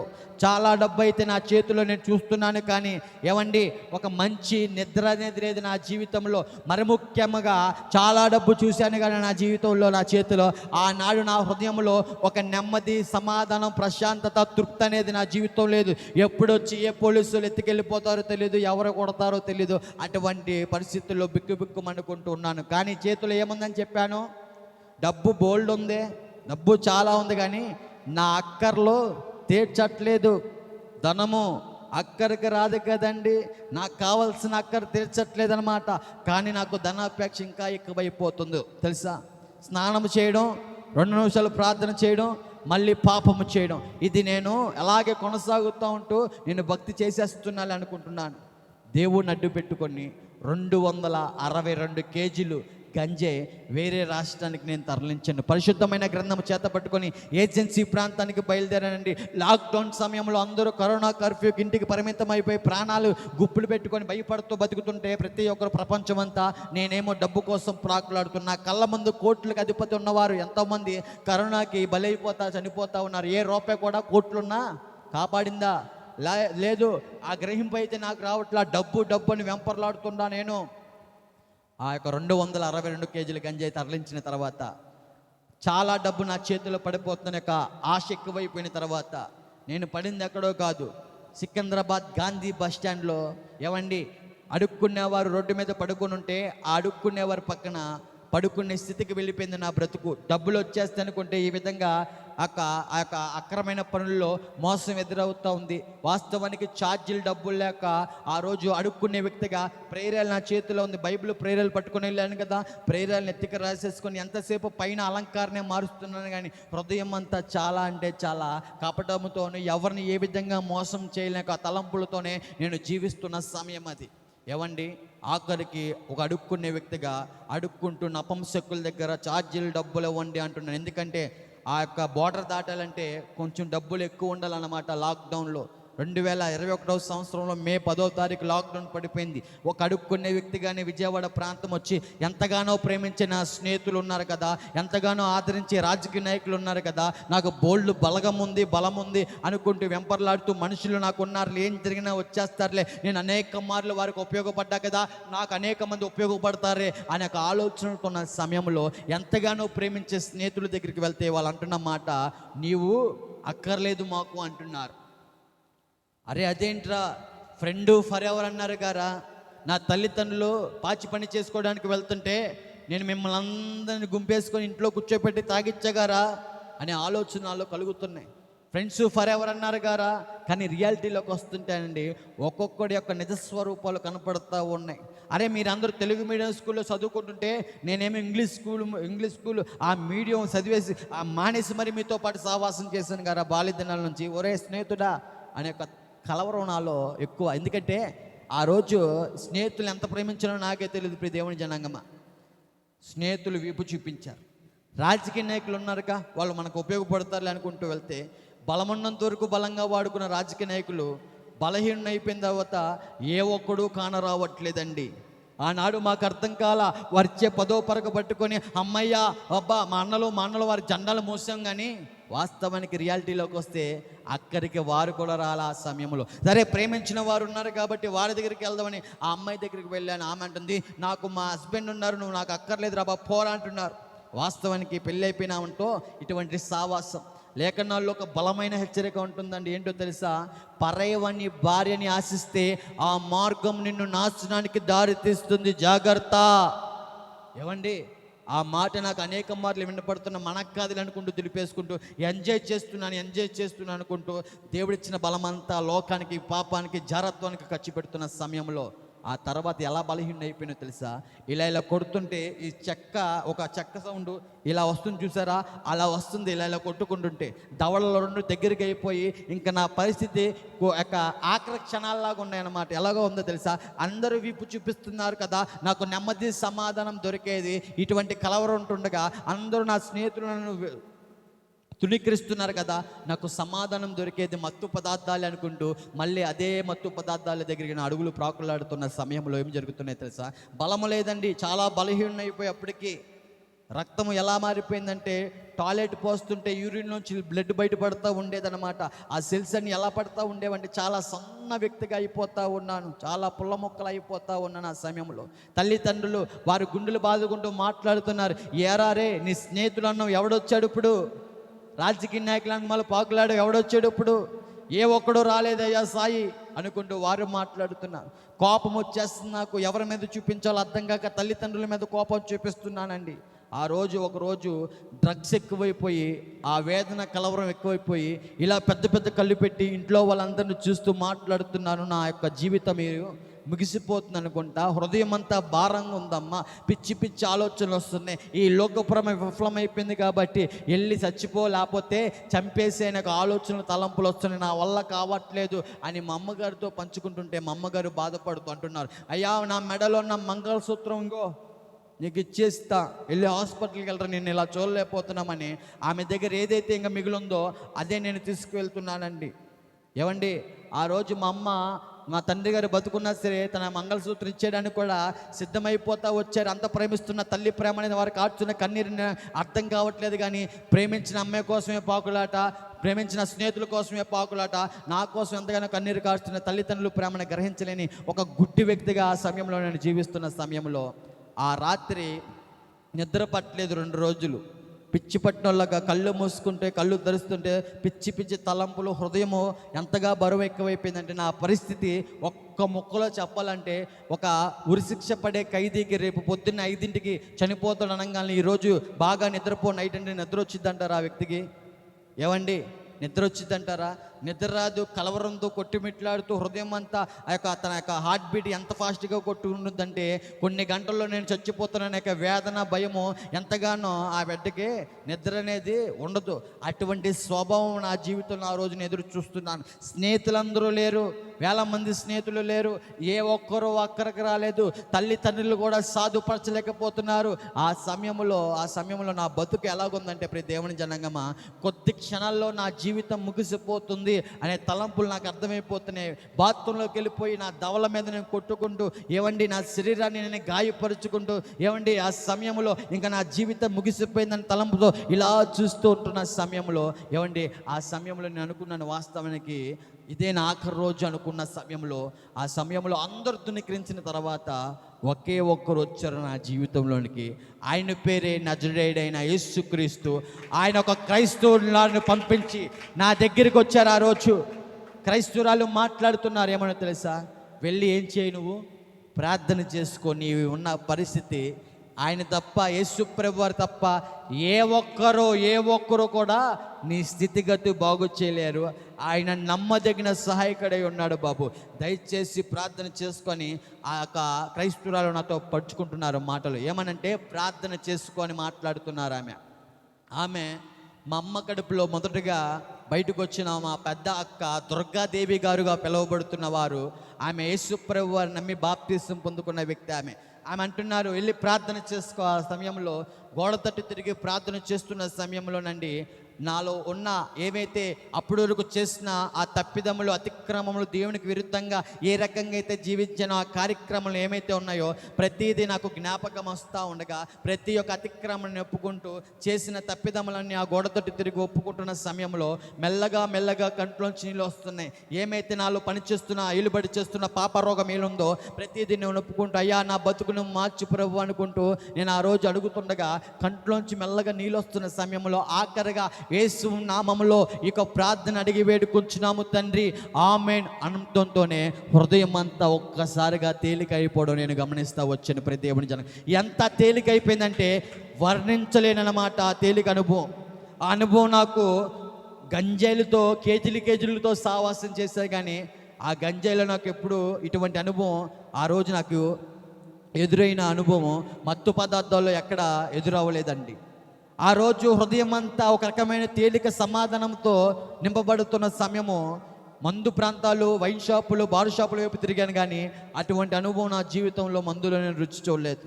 వ్యభిచార గృహాల వైపు పాకులాడుతూ ఉన్నాను, కానీ ఆ శనికిపాటి ఆనందం దగ్గర కూడా ఇటువంటి ఆ యొక్క హృదయంలో ఉన్న సమాధానము నేను ఆ వ్యభిచార గృహాల్లో కూడా ఎదురు పడలేదన్నమాట. ఆ సమయంలో డబ్బు దగ్గర నేను ఆనందం ఉండుద్దని ప్రాకులాడాను, కానీ ఏవండి ఆ రోజు ప్రార్థన ముగించిన తర్వాత వచ్చిన సమాధానం ఎంత డబ్బున్నా సరే ఆ డబ్బులో నాకు కనపడలేదు అన్నాడు.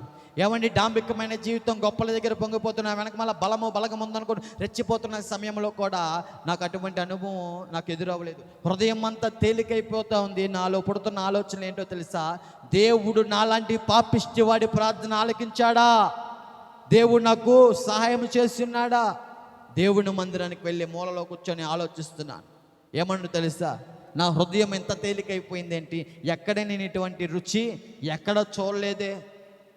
ఆ రోజు నా యొక్క మొర ఆలకించిన యేసు ప్రభు వారి గురించి తెలుసుకోవాలి అని యూట్యూబ్లోకి వెళ్ళి యేసు యొక్క జీవితంలోనికి వెళ్ళి యేసు ప్రభు వారిని కొట్టే సన్నివేశము ఆ రోజు నేను చూస్తున్నాను. ప్రియ దేవుని జనాంగమా, యేసు ప్రభు వారిని కొడుతున్నారు. ఏ విధంగా కొడుతున్నారు తెలుసా?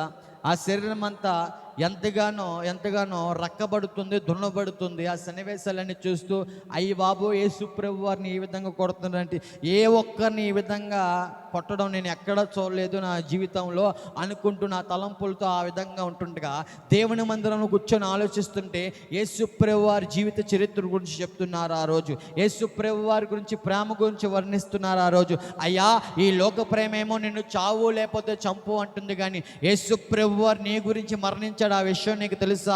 యేసు ప్రభు వారు మనము చేసిన అతిక్రమములను బట్టి ఆయన శరీరం అంతా నల్లగొట్టబడింది. ఆ విషయం నీకు తెలుసా? యేసు ప్రభు వారు మన ఆయన మొహం మీద నీ నా కోసం ఉమ్మేపించుకున్నాడు. ఆ విషయం నీకు తెలుసా? యేసు ప్రభు వారు మొహం మీద గుద్దించుకున్నాడు. ఆ విషయం నీకు తెలుసా? యేసు ప్రభు వారు తలకి ముళ్ళ కిరీటం పెట్టారు. ఒక్కొక్క ముళ్ళకు 4.5 అంగుళాలు ఉన్న. ఆ విషయం నీకు తెలుసా? యేసు ప్రభు వారి యొక్క శరీరం అంతా గాయపరచబడుతూ నల్లగొట్టబడుతుంది. ఆ విషయం నీకు తెలుసా? ఆయన ఏ పాపము చేయని పరిశుద్ధుడై ఉన్నాడు. నీకు నాకు రావాల్సిన సమాధాన శిక్ష యావత్తు ఆయన భుజాల మీద భారం వేసుకున్నాడయ్యా. ఆయన ప్రేమ నీకు అర్థమవుతుంది అంటుంటే నా కంట్లో గిర్రా తిరుగుతున్నాయి కన్నీళ్ళు. ఎందుకో తెలుసా? ఆ సన్నివేశాలన్నీ నా మెదడులో బాగా ఉండిపోయినాయి కదా.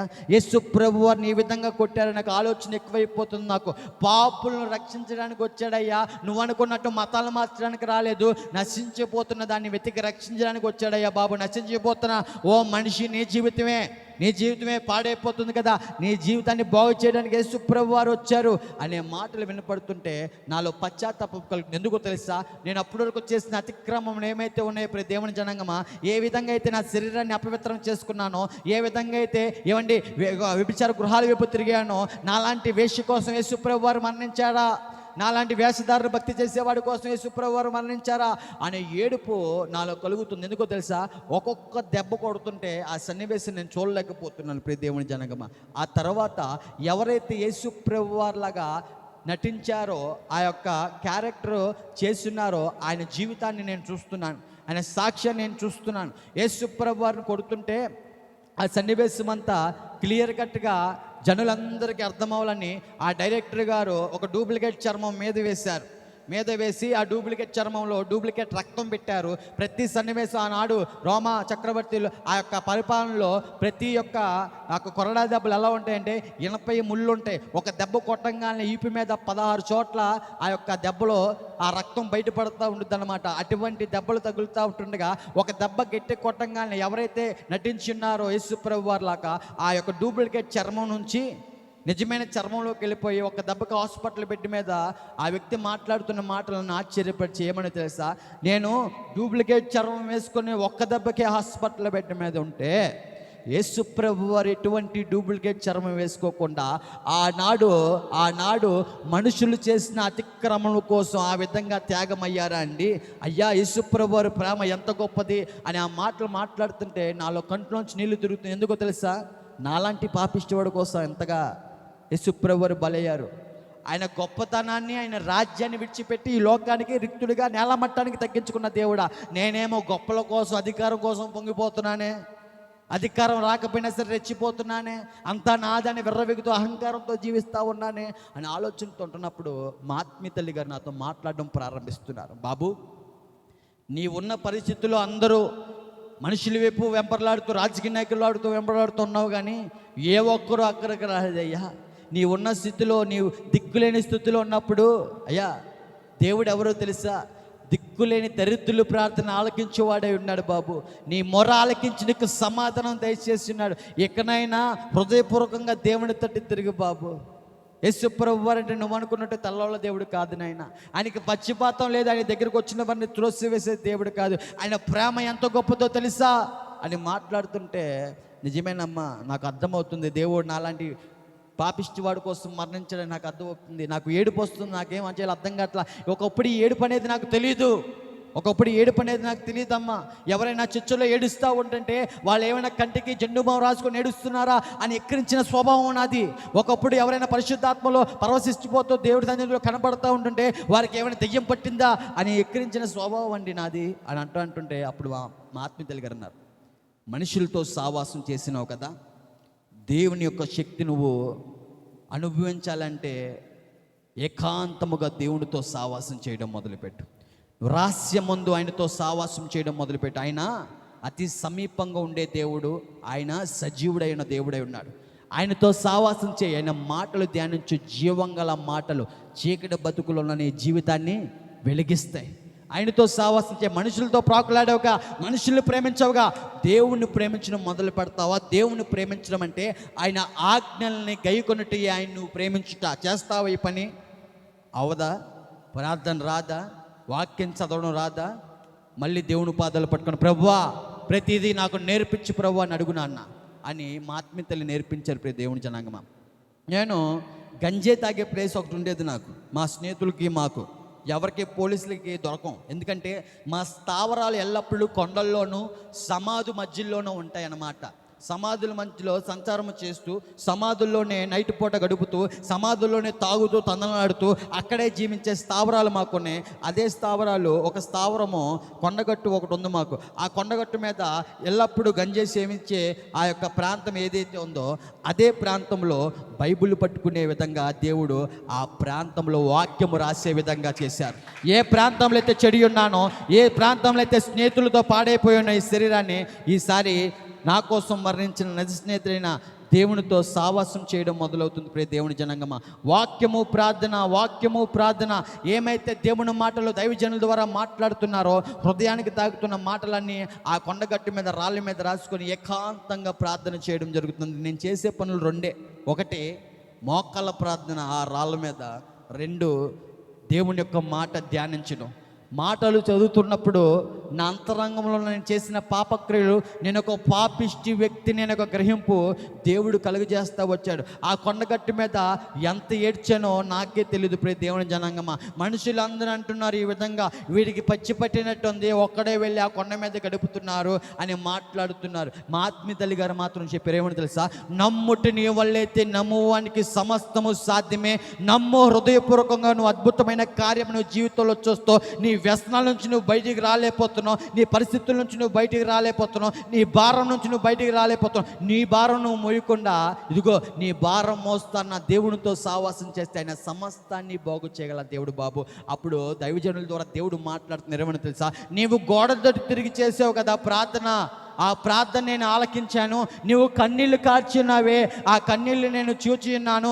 నేను నిన్ను బాగు చేసేదను అనే మాట ద్వారా ఆ రోజు దేవుడు మాట్లాడుతుండగా, ప్రియ దేవుని జనాంగమా, ఆ మాట పట్టుకొని ఆ కొండగట్టు మీద ఏడుస్తూ, ప్రభువా నాలాంటి పాపిష్టివాడి కోసం నువ్వు మరణించావయ్యా, నేను నీ కోసం జీవిస్తాను, సహాయించే ప్రభువా. మత్తు పదార్థాల నుంచి నేను బయటికి రాలేకపోతున్నాను, నువ్వు సమస్తం చేయగలవాడు అంట కదా, నా జీవితాన్ని బాగు చేయి, అవి లేకపోతే నా శరీరం ఒప్పుకోవట్లేదు, నువ్వు సమస్తాన్ని బాగు చేస్తావు అంట కదా, నా బతుకులు బాగు చే ప్రభు అని ఏడుటం మొదలవుతుండగా, ప్రియ దేవుని జనాంగమా, ఏ కొండ ప్రాంతంలో అయితే నేను పడిపోయి ఒకప్పుడు పాపంతో ఈ శరీర అవయవాలన్నీ పాడు చేసుకున్నానో, అదే ప్రాంతంలో దేవునితో సావాసం చేస్తున్న కొద్ది రోజుల్లో నా జీవితము ఆయన జీవంగల వాక్యము ద్వారా రూపాంతరం చెందించడం మొదలు పెడతా వచ్చారు. నా అంతరంగం మారింది, నా ప్రవర్తన మారింది, ఏ విధంగా జీవించాలో ఒక గ్రహింపు దేవుడు నడిపిస్తూ వచ్చాడు. ఒక యవ్వన ప్రాయంలో యవ్వనస్తుడు ఏ రకంగా ఉండాలో నేను అనుకున్నాను. ఒకప్పుడు 4 కోట్ల మధ్య నన్ను ఎవరు చూస్తున్నారు అనుకుంటూ విర్రవిగుతున్న జీవితం గొప్పంలో, కానీ దేవుడు హృదయాంతరంగాలు ఎరిగిన దేవుడు, నా రహస్య పాపాలు ఎరిగిన దేవుడు అని ఎప్పుడైతే గ్రహింపు వచ్చిందో, దేవుని పాదాలు పట్టుకొని, అయ్యా నేను నీ కోసం జీవిస్తాను, నాకు సహాయం చే ప్రభు అని ఒక తీర్మానం వైపు వెళ్తుండగా, ప్రతి ఒక్క కూడికలో ఇలాగే ఆత్మీయులతో సావాసం చేయడం జరుగుతుంది. లోక స్నేహితులను ఏం చేసి ఈసారి కట్ చేసి ఎవరితో సావాసం? పరిశుద్ధులతో సావాసం, ఆత్మీయులతో సావాసం జరుగుతుంది. వారు ప్రార్థనలో మండుతుంటే వారిలో ఒకటిగా నేను మధ్యలో వెళ్ళిపోయి ఆ యొక్క ప్రార్థనలో నేను కూడా ఎక్కువిస్తుండగా ఒక బలము, నూతనమైన బలం పొందుకుంటాం, నేను రుచి చూడడం మొదలు పెడతా వచ్చిన ప్రియ దేవుని జనాంగమా, రక్షణ గురించి వినపడుతుంది. ఏమని తెలుసా? బాబు ఓ యవనస్తుడా, రేపు నీతి కాదయ్యా, ఇదే అనుకూలమైన సమయం, నేడే రక్షణ దినము, రేపు నీతి కాదు, దీపం ఉన్నప్పుడే. ఇంటిని చక్క పెట్టుకునే మాటలు బాగా వినపడుతున్నాయి. చుట్టూరు చూస్తుంటే కత్తి పట్టుకున్న నా స్నేహితులు కత్తికే బలైపోతూ ఉన్నారు. ఎంతోమంది వేదన తట్టుకోలేక ఉరిపోసుకొని సూసైడ్ చేసుకునే స్నేహితులు, అనేక మంది యవనస్తుల యొక్క మరణాలు కనపడుతుంటే వాక్యం వినపడుతుంది. గర్జించే సింహం వల్లే దొరికినట్టు మింగుకుంటూ వెళ్ళిపోతున్నాడు అపవాది. ఇదిగో నువ్వు వాడి యొక్క జాబితావి కాదు, పాపము చేయవాడు అపవాది సంబంధి. అపవాది క్రియలను లయపరచడానికి యేసు ప్రభువు వారు వచ్చారు. హృదయపూర్వకంగా నమ్మి బాప్తిస్మం పొందుకుంటే నీవు రక్షింపబడతావు ప్రియ సహోదరుడా అనే మాటలు వినపడుతుంటే, అక్టోబర్ 23వ తారీఖు 2021 సంవత్సరంలో యేసు ప్రభువారు ఒక మతానికి చెందినవాడు కాదు, ఒక కులానికి చెందినవాడు కాదు, ఒక వర్గానికి చెందినవాడు కాదు. యేసు ప్రభువారు అందరికీ ప్రభువై ఉన్నాడు అని నోటితో ఒప్పుకొని హృదయమందు విశ్వసించి అక్టోబర్ 23, 2021 సంవత్సరంలో యేసు ప్రభువారిని నమ్మి బాప్తిసం పొందుకునేలాగా దేవుడు కృప చూపించారు. ఆయన లోకరక్షకుడు, ఆయన లోకాన్ని రక్షించడానికి వచ్చిన లోకరక్షకుడు అయి ఉన్నాడు. ప్రతి ఒక్కరిని ప్రేమిస్తున్న దేవుడు, ఆయన ఒక తెల్లల దేవుడు కాదు అని బిగ్గరగా చెప్తూ ఒక సాక్షిగా, ఏ ప్రాంతంలో అయితే ఒకప్పుడు గతంలో ఒక అపవాది ఇచ్చిన సాక్షిగా బతికానో, ఈసారి దేవుడిచ్చిన సాక్ష్యంగా అక్కడ సజీవ సాక్షిగా దేవుడు నా జీవితాన్ని మార్పు చెందేలా కృప చూపించారు. ఇదంతా ఎరిగిన పోలీసు వాళ్ళు అంటున్నారు, ఒరే అయ్యా నీ జీవితము ఈ విధంగా మార్పు చెందిందా, ఎవరు బాగు చేశారు ఏంటి అని ఒకరోజు పోలీసులు ఫోన్ చేసి నన్ను పిలిచారు. ప్రియ దేవుని జనాంగం పిలిస్తే నేను వెళ్ళాను ఆవేశంగా. వెళ్ళిన తర్వాత వాళ్ళు అడుగుతున్నారు, నీ జీవితం ఈ విధంగా ప్రభావితం అవ్వడానికి కారణం ఏంటి అని అడిగితే నేను ఒకటే మాట చెప్పాను, నా జీవితం ఎవరు సాధుపరచలేదండి, ఎవరు సాధుపరచలేకపోయారు, ఎవరి వల్ల కుదరలేదు, కానీ నా జీవితాన్ని బాగు చేయగల శక్తి సామర్థ్యం జీవంగల వాక్యము, దేవుని మాట, ఆ మాట నా జీవితం బాగు చేసింది బాబు, నా అంతరంగం శుద్ధి చేసింది నండి ఇగో అని చెప్తుండగా పోలీసు వారి పేపర్లో మతోన్మాది మనిషిగా మారి అని పేపర్లో వేసి ఒక పాయింట్లో మాత్రం ఈ విధంగా మాట్లాడారు. ఏమని తెలుసా? సాయి జీవితాన్ని మేమే ఇక్కడ ఉన్న మాటలు చూస్తే ఆ రెండో మాటలు అర్థమైంది. ఆపరేషన్ పరివర్తనతో సాధారణ జీవితంలోనికి అని ఆ యొక్క రాశారు. అంటే దానికి అర్థం క్షమించాలి, ఈ యొక్క పోలీసు వారే నా జీవితాన్ని బాగు చేశారు అని. దేవునికి రావాల్సిన మహిమ యావత్తు ఎవరు దొంగలించారు? ఇప్పుడు పోలీసు వారు. ఆ యొక్క వ్యవస్థ నేను తప్పు పట్టట్లేదు, కానీ నేను ఇప్పుడు కూడా సలాం చేస్తాను ఆ వ్యవస్థని. అయితే నేను అంటాను, నా జీవితాన్ని ఎవరూ సాధుపరచలేకపోయారు. ఏ పోలీసుల వల్ల కుదరలేదు ఇప్పుడు దేవుని జనాంగమా. ఏ యొక్క డాక్టర్ల వల్ల కాలా వారు ఇచ్చిన టాబ్లెట్లు మింగాను కానీ అవ్వలా. ఏ యొక్క రియాప్టెన్ సెంటర్లకి వెళ్ళాలా. ఏ యొక్క మత్తు పదార్థాలు మానేయడానికి ఆ కోర్సులు ఏముంటాయి కదా, టాబ్లెట్ అవి మింగలేదు. కానీ మనిషిని బాగు చేసిన, మనిషిని చేసిన ఆ సృష్టికర్త అయిన దేవత దేవుడు పరమ వైద్యుడి దగ్గరికి వెళ్ళి, అయ్యా నేను పాపిష్టివాణ్ణి, నా బతుకు మార్చు నాయనా అని ఎప్పుడైతే అడగడం జరిగిందో, నాలో ఏలుబడి చేస్తున్న పాప రోగాన్ని దేవుడు క్షమించాడు, నన్ను విమోచించాడు చక్కగా. ఏవండి, పాప రోగాన్నే కాదు, శరీర రోగాన్ని కూడా స్వస్థపరిచి అక్టోబర్ 23, 2021 సంవత్సరంలో బాప్తిసం పొందుకున్న సమయం మొదలుకుంటే ఈరోజు అక్టోబర్ 25, 2025 సంవత్సరం వరకు హాస్పిటల్కి వెళ్ళి స్కానింగ్, ఎక్స్రేలు ఏమీ లేకుండా మోకాళ్ళ మీద మీ ముందు సాక్షిగా ఎంతసేపు దేవుడు నిలబెట్టాడు. ఆయన బలముతో నింపి నిలబెట్టాడు. ప్రతి దేవుని జనాంగమా, ఆయన బలాన్ని మాత్రమే ఈరోజు నేను మీ ముందు చూపించడానికి ఇష్టపడుతున్నాను. పోలీసులు వాళ్ళు అడుగుతున్నారు, ఎలాగని నేను చెప్పాను సమాధానం. అప్పుడు వారి నోటి నుంచి వారిచ్చిన సాక్ష్యం నా జీవితంలో ఏంటంటే, this is called God grace అని ఇంగ్లీష్లో ఆ పోలీసు ఆఫీసర్ చెప్తా ఉండగా నేను చాలా ఆనందపడతా వచ్చాను. ఏమని తెలుసా, ఇది కేవలము దేవుని కృపే బాబు, నువ్వేమై ఉన్నావో అని వారు మాట్లాడుతున్నారు. చాలా ఆనందపడ్డాను. మరొక పేపర్లో ఈ విధంగా రాశారు. ఏమని తెలుసా, యేసుక్రీస్తు సన్నిధిలో మత మార్పులు కాదని, పాడైపోయిన బ్రతుకు జీవితాల్లో వెలుగు నింపడమే అని వారు సాక్ష్యం ఇవ్వడం మొదలు పెడతా వచ్చారు. నిజమే, నా చీకటి పాప బంధకాల్లో ఉన్నప్పుడు ఏ ఒక్కరూ బాగు చేయలేపారు. ప్రతి దేవుని జనాంగమా, వెలుగైన దేవుడు, వెలుగైన ఆయన వాక్యం ద్వారా నా జీవితాన్ని వెలిగించి ఈరోజు సజీవ సాక్షిగా మీ ముందు నిలబెట్టి ఆయన శక్తి ఏంటో మీకు మరోసారి జ్ఞాపకం చేస్తున్నాడు ఈరోజు. హల్లెలూయా. ఏవండి, ఒకప్పుడు దైవజనులు తిట్టిన బతికే కదా, ఒకప్పుడు ఇష్టానుసారంగా ఆత్మీయ తల్లిదండ్రులు ఇష్టానుసారంగా దైవజనుల యొక్క ప్రయాస ఎరగక ఇష్టానుసారంగా తిట్టిన వ్యక్తినే కదా. అనుభవపూర్వకంగా దేవుడు నాకు నేర్పిన పాఠం ఏంటంటే, దైవజనులు విలువేంటో అనుభవపూర్వకంగా దేవుడు నాకు నేర్పారు. ఒక పాఠం ద్వారా, లేఖనాల్లో ఉన్న ఒక మాట ద్వారా దేవుడు నేర్పించారు. ఏంటో తెలుసా, ఒక అనుభవం, యోర్దాను అనుభవం ఎదురొస్తా వచ్చింది. ఎవరికో తెలుసా, ఇజ్రాయేల్ ప్రజలకి. ఏవండి, ఆ రోజు నాయకుడైన యెహోషువ ఆ యోర్దాను నది దాటించాలి ప్రజలందరినీ. ఏవండి, యాజకులు మందసము పట్టుకొని అడుగు పెట్టగానే ఆ యొక్క పారే యొక్క నీళ్ళు ఏమైపోయినాయండి, ఆగిపోయినాయి. ఏకరాశిగా ఆగిపోతా వచ్చాయి కదా. ఆ సమయంలో, ఆ సందర్భం ద్వారా దైవజనుల విలువేంటో అర్థమయ్యేలాగా దేవుడు తెలియజేశాడు. ఒకవేళ మీకు అర్థమవుతుందని నేను ఈ మాటలు పంచుకుంటున్నాను. ఏవండి, ఇప్పుడు గబుక్కున ఇక్కడున్న కొద్దిపాటి జనము ఒక్కసారి అందరూ బయటికి వెళ్ళిపోయి నాకు ఒక 3 సెకండ్లో ఈ యొక్క ప్రాంతం అంతా నాకు ఇవ్వండి అంటే మీరు ఇవ్వగలరా? 3 సెకండ్లో ఖాళీ చేయమంటే అయిద్దా అవ్వదో చెప్పండి ఒక మాట. అవ్వదు. కొన్ని నిమిషాలు అనేవి పడతాయి కదండి. ఈ గుంపే ఇలా అనుకుంటే లక్షల మంది యోర్దాను నది దాటాలి. యోర్దాను నది దాటాలంటే ఎవరు అడుగు ఉండాలి? మందసం మోస్తున్న యాజకులు అడుగు ఉండాలి. 20 లక్షల మంది దాటాలి. 20 లక్షల మంది దాటే వరకు ఎంత సమయం పడుతుంది? ఈ గుంపుకే మనం కొద్ది నిమిషాలు అనుకుంటే 20 లక్షల మంది యోర్దాను నది దాటాలి కదా. అప్పటి వరకు మన దైవజనులు ఏం చేస్తున్నారో చెప్పండి? మందసం పట్టుకొని అలాగే నుంచుండిపోతూ ఉన్నారు. ప్రవాహంలో కొట్టుకెళ్ళిపోకుండా మనం పక్కకి వెళ్ళిపోయి బాగానే రక్షింపబడిపోతున్నాం. కానీ బరువు మోస్తున్న దైవజనులు వారి యొక్క ప్రయాస గుర్తు ఎరగట్ల అలాగే నుంచుండిపోతూ ఉన్నారు, అలాగే మోస్తూ ఉన్నారు. మనం యోర్దాను నది దాటి పక్కెళ్ళిపోయి ఏదో ఒకటి తినేస్తున్నాం. కానీ వారు మాత్రం వాళ్ళ కడుపులు మార్చుకొని, ఏమండి, దేవుడిచ్చిన బాధ్యత ఏదైతే ఉన్నదో సంఘం అనే మందసము మోస్తూ ఏమండి అలాగే నుంచుండిపోతూ ఉన్నారు. కాళ్ళు వణుకు వస్తున్నాయి. రావదంటారా? బరువు పట్టుకున్న వ్యక్తి అలా ఉండిపోతే బరువు ఎక్కదంటారా?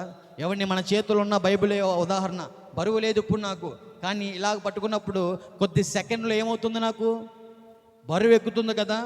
ఏమండి, మందసము బరువు అలాగా మోస్తూ ఉన్నారు దైవజనులు. ఆ సందర్భం ద్వారా దేవుడు దైవజనులు పడే ప్రయాస ఏంటో, వారు ఎంత బరువు మోస్తున్నారో, ఏ విధంగా ఈ లోకం అనే ప్రవాహంలో నీవు నేను కొట్టుకెళ్ళిపోకూడదని వారు పడుతున్న పాటు, వారు పారుస్తున్న కన్నీరు, వారు పడుతున్న ఏర్పాట్లు, వారు ఏర్పాటు చేసిన కూడికలు. ఏమండి, మందసం మోస్తున్నారు వారి కోసమా, ప్రజల కోసమా? ఇజ్రాయెల్ ప్రజల కోసమా, వారి కోసమా? యాజకుల కోసమా, ఇజ్రాయెల్ ప్రజల కోసమా? దైవజనుల కోసమా, విశ్వాసుల కోసమా? కదా, ఈ ఏర్పాటు వారి కోసమా, మన కోసమా? మరి అర్థం కావాలి వారి యొక్క పడుతున్న ప్రయాస. ఆ అనుభవం అర్థమైన తర్వాత మా ఆత్మీయ తండ్రికి ఒక బలమైన బహుమానం ఇచ్చేయడానికి దేవుడు బలమదే చేశారు. ప్రియ దేవుని జనాంగమా, ఏంటి ఆ యొక్క బహుమానం అంటే, దేవుని సన్నిధిలో మోకాళ్ళ మీద అధికంగా గడుపుతున్నప్పుడు మోకాళ్ళ నల్లబడి ఆ చర్మం అంతా ఓడడం మొదలవుతుంది, పొట్టు పొట్టుగా రాలడం మొదలవుతుంది. ఆ పొట్టంతటిని ఒక చిన్న బాక్స్లో కలెక్ట్ చేసి మా ఆత్మీయ తండ్రికి బహుమానం ఇచ్చేలాగా దేవుడు కృప చూపించారు. ఆ బహుమానం ఎలాంటిదంటే, ఎక్కడ ప్రభావితం అయ్యానంటే, భక్తుడైన యేసన్న గారి జీవిత చరిత్ర చూస్తున్నప్పుడు, వింటున్నప్పుడు, యేసన్న గారి యొక్క జీవితంలో వారి గురువు గారు యేసన్న గారికి ఇచ్చిన బహుమానం అది. యేసన్న గారు అప్పుడు అవక్కైపోయి, ఏంటయ్య గారు ఏదో పొడిచ్చారు, ఏంటి ఇది అర్థం కావట్లేదంటే, అప్పుడు యేసన్న గారు అంటున్నారు, గురువు గారు మాట్లాడుతున్నారు ఈ విధంగా, అయ్యా ఈ యొక్క పొడి ఏంటో తెలుసా, దేవుని సన్నిధిలో మోకాళ్ళ మీద గడిపిన సమయంలో అధికంగా రాలుతున్న పొడి బాబు, ఈ పొడి అంతా కలెక్ట్ చేసి నేను నీకు ఇస్తున్నాను. ఈ యొక్క ఏదైతే పరిచయం ఉందో విస్తరించడానికి కారణం అదే బాబు, చాలా అమూల్యమైనది అని యేసన్న గారితో చెప్తుంటే, యేసన్న గారు ఆ మాటకు ప్రభావితుడై ఆయన కూడా ఎక్కువ మోకాళ్ళ మీద దేవుని సన్నిధిలో గడిపేవారు. ఆ యొక్క మాటలు నన్ను ఎంతగానో దేవుడు ప్రభావితం చేసి, నేను కూడా దేవుని సన్నిధిలో ఎక్కువసేపు మోకాళ్ళు వేసి దేవుడి శక్తిని దయచేశారు. ఆ పొట్టు నాకే కాదు, ఎవరైతే మోకాళ్ళ మీద గడుపుతారో వాళ్ళ యొక్క జీవితాల్లో, వాళ్ళ శరీరాల్లో కూడా ఆ పొట్టు రాలడం మొదలవుతుంది. నా జీవితంలో కూడా అలా రాలుతా వచ్చే మా ఆత్మీయ తండ్రికి బహుమానం ఇచ్చేలాగా దేవుడు కృప చూపించారు. ప్రియ దేవుని జనాంగమా, ఈ యోగ్యత అర్హత లేని ఈ జీవితాన్ని దేవుడు ఆయన జీవంగల వాక్యముతో సరిచేసి బాగు చేసి ఆయన పరిశుద్ధమైన రక్తముతో కడిగి ఈ దినమున్న అనేక ప్రాంతంలో ఈ యొక్క అసలు దేవుడు యేసు ప్రభువు వారి యొక్క నామము కూడా ఉచ్చరించడానికి కూడా అర్హత లేని నా బ్రతుకులో ఈరోజు పెద్దల ముందు, పరిశుద్ధుల ముందు కూర్చునే కృప దేవుడు దయచేస్తా వచ్చారు. ప్రియ దేవుని జనాంగమా, ఇది కేవలము దేవుని యొక్క మహాకృప అయినది. నేను ఏమై ఉన్నాను, మా అమ్మగారండి సంవత్సరమైంది దేవుని నమ్ముకొని, నేను సంవత్సరం అయిపోయిన వరకు ఎక్కడికి రావట్లేదు తెలుసా, దేవుని మందిరానికి ఆమె రావట్లేదు. పైగా ఆమె హృదయంలో ఉన్న మాటలు ఏంటో చెప్తున్నా. ఆమె ఎవరన్నా చెప్పాను, మొదటగా ముత్తైదు, ఫంక్షన్లన్నీ ఆమె చేయాలి, ప్రతి ఒక్క పూజల కార్యక్రమంలో ఆలే చేయాలి. అయితే తన కొడుకు బతుకు మార్పు చెందింది కాబట్టి అందరికీ సాక్ష్యం ఇస్తుంది మా అమ్మ. యేసు ప్రభు వారే మా అబ్బాయి జీవితాన్ని బాగు చేయగలిగారు, నేను ఒప్పుకుంటాను అని అందరికీ సాక్ష్యం ఇస్తుంది. కానీ నా వెనకమాల ఎక్కడికి రావట్లా, దేవుని మందిరానికి రావట్లా. దేవుడు అంటున్నాడు, విశ్వసించు నీవును నీ ఇంటి వారును రక్షింపబడుదురు. ఏమండి, దేవుని వైపు తిరిగిన తర్వాత ఒక వాగ్దానం ద్వారా దేవుడు అమ్మతో మాట్లాడారండి. ఆ వాగ్దానము నేను బైబిల్లో పెట్టుకొని ఇంటికి వచ్చిన తర్వాత మా అమ్మతో మాట్లాడుతున్నాను, నాతో పాటు దేవుని మందిరానికి రావచ్చు కదా అని అడుగుతుంటే, అప్పుడు మా అమ్మగారు ఏం మాట్లాడుతున్నారో తెలుసా, నేను ఏంటో నీకు తెలుసు కాదు, ఎక్కడికెక్కడికి వెళ్ళి ఏ విధంగా నుంచుంటానో, మన వంశప్రియులు, మన ప్రాంత ప్రియులు ఏ విధంగా నన్ను ఇచ్చేస్తారో తెలుసుగా నాయన, నీతో పాటు దేవుని సన్నిధికి రావాలంటే నాకు భయం వేస్తుంది, నాకు సిగ్గేస్తుంది, ఎవరేమనుకుంటారో, నా బంధుప్రియులు, నా వంశప్రియులు ఏమనుకుంటారో అని ఆమె బాధపడుతూ ఉంది. వాస్తవానికి వాగ్దానము దేవుడు అమ్మగారి పేరు మీద ఏమిచ్చారో తెలుసా, యెషయా గ్రంథం 54వ అధ్యాయంలో 4వ వచనంలో ఈ మాటలు ఉంటాయి.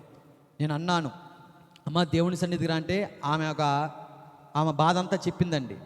దేవుడిచ్చిన వాగ్దానం ఏంటో తెలుసా, భయపడకము, సిగ్గుపడకము, నీవు అవమానము తలంచకము అనే మాట అమ్మ పేరు మీద దేవుడు వాగ్దానం ఇస్తే, నేను అప్పుడు అన్నాను, నీ హృదయంలో ఇటువంటి భయం ఆలోచనలు, సిగ్గు ఆలోచనలు బాధపడుతున్న విషయం అయితే నాకు తెలియదమ్మా, దేవుడు హృదయాంతరంగాలు ఎరిగిన దేవుడు. నీ యొక్క నామం పేరట మొన్న వాగ్దానం ఇచ్చారు, నూతనంగా తీసుకున్నాను, ఇదిగో దేవుడు మాట్లాడుతున్నాడు వినమ్మా నీతోనే అనుకుంటూ భయపడకు, సిగ్గుపడకము, నీ అవమానము తలంచకము అనే మాట పలుకుతుండగా ఆ నిష్ఠాదివరం దేవుని సన్నిధికి పరిగెట్టుకుంటూ అమ్మగారు రావడం మొదలు పెడతా వచ్చారు. ఆమె వెనకమాల మా తండ్రి గారు రావడం మొదలు పెడతా వచ్చారు. ఇగో ఇప్పుడు దేవుని సన్నిధిలో మా అమ్మగారు, మా తండ్రి గారు, మేము దేవుణ్ణి ఆరాధించే విధంగా దేవుని కృపలో మమ్మల్ని జ్ఞాపకం చేసుకుంటూ వచ్చారు. ప్రతి దేవుని జనాంగమా, దేవునికి సమస్తము సాధ్యమై ఉన్నది. గొప్పగా నేను అనుభవించిన ఒక కార్యం ఏంటో తెలుసా? మా అక్క జీవితం. ప్రతి దేవుని జనాంగమా, లవ్ మ్యారేజ్ చేసుకున్న చెల్లి, 2 పిల్లలు పుట్టాక వదిలేసి వెళ్ళిపోయాడు బావగారు. ఏవండి, అందరూ అన్నారు చనిపోయాడు అనుకుంటారా అని కొంతమంది, ఇంకా ఎక్కడికో పారిపోయాడు అనుకుంటారని కొంతమంది మాట్లాడుతూ ఉన్నారు. దగ్గర ఒక 10 సంవత్సరాలు అయిపోతుంది ఆయన విడిచిపెట్టేసి. దేవుడు వాక్యం సెలవిస్తుంది, విశ్వసించుడి ఏమవుతారు? మీ కుటుంబము రక్షింపబడతారు.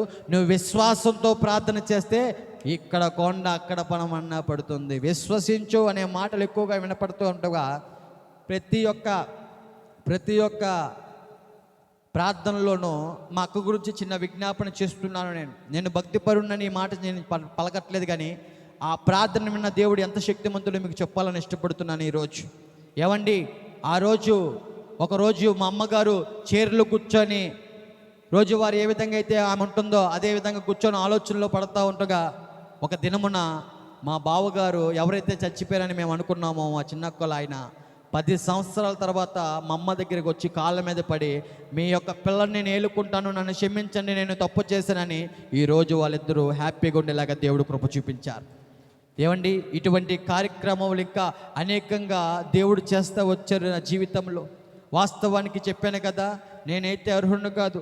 నా జీవితము మీరు ఇప్పటివరకు ఫోటోలు చూశారు, ఏ విధంగా జీవించున్నానో, ఏ విధంగా బ్రతుకున్నానో, ఏ రకంగా ఆ పరిస్థితుల నుంచి దేవుడు ఏ విధంగా విడిపించున్నారో మీరు సమస్తము చూస్తూ ఉన్నారు కదా ప్రియ దేవుని జనంగమా.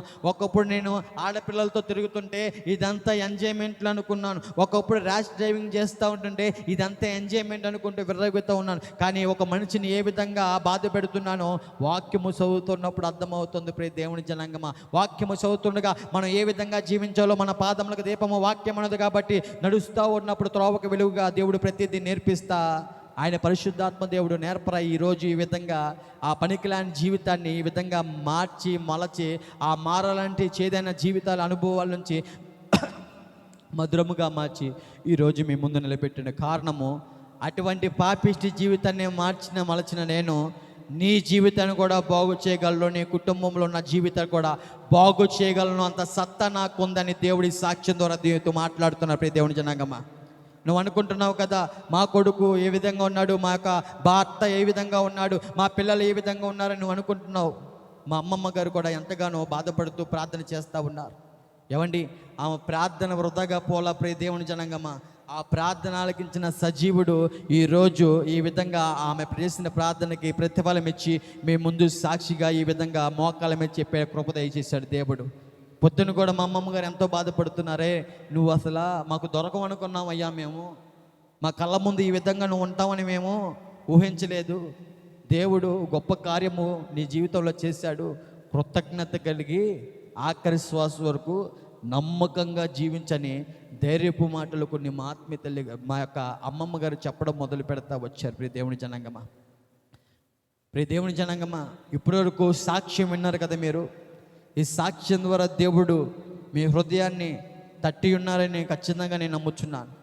ఒక్కొప్పుడు దేవుని సన్నిధిలో ఏమండి 3 గంటల ఆరాధనలో కూర్చోడానికి 100 సార్లు టైం చూసే నా జీవితంలో దేవుని యొక్క విలువ, దేవుని యొక్క ప్రాణ త్యాగం రుచి చూశాక యేసు ప్రభువారు ఉదయం 9 గంటలకు సిలువ వేయించుకొని మధ్యాహ్నం 3 వరకు సిలువ మీదే వేలాడిన ఆ సమయము, ఆ సన్నివేశం ఎప్పుడైతే నా జీవితంలో హృదయానికి బలంగా తాకిందో, ప్రభువా నీవు 6 గంటల సిలువ మీద వేలాడుతూ ఉన్నావు, ఆకాశానికి భూమికి మధ్యలో సిలువ మీద ఆ ఎండలో సురుకు అనుకుంటూ ఆ దెబ్బలు ఏమైతే ఉన్నాయో కొరడా దెబ్బలు, ఆ అవి సలుపుతూ నేనేమో ఫ్యాన్ కింద కూర్చొని కళ్ళాడిపోతున్నాను.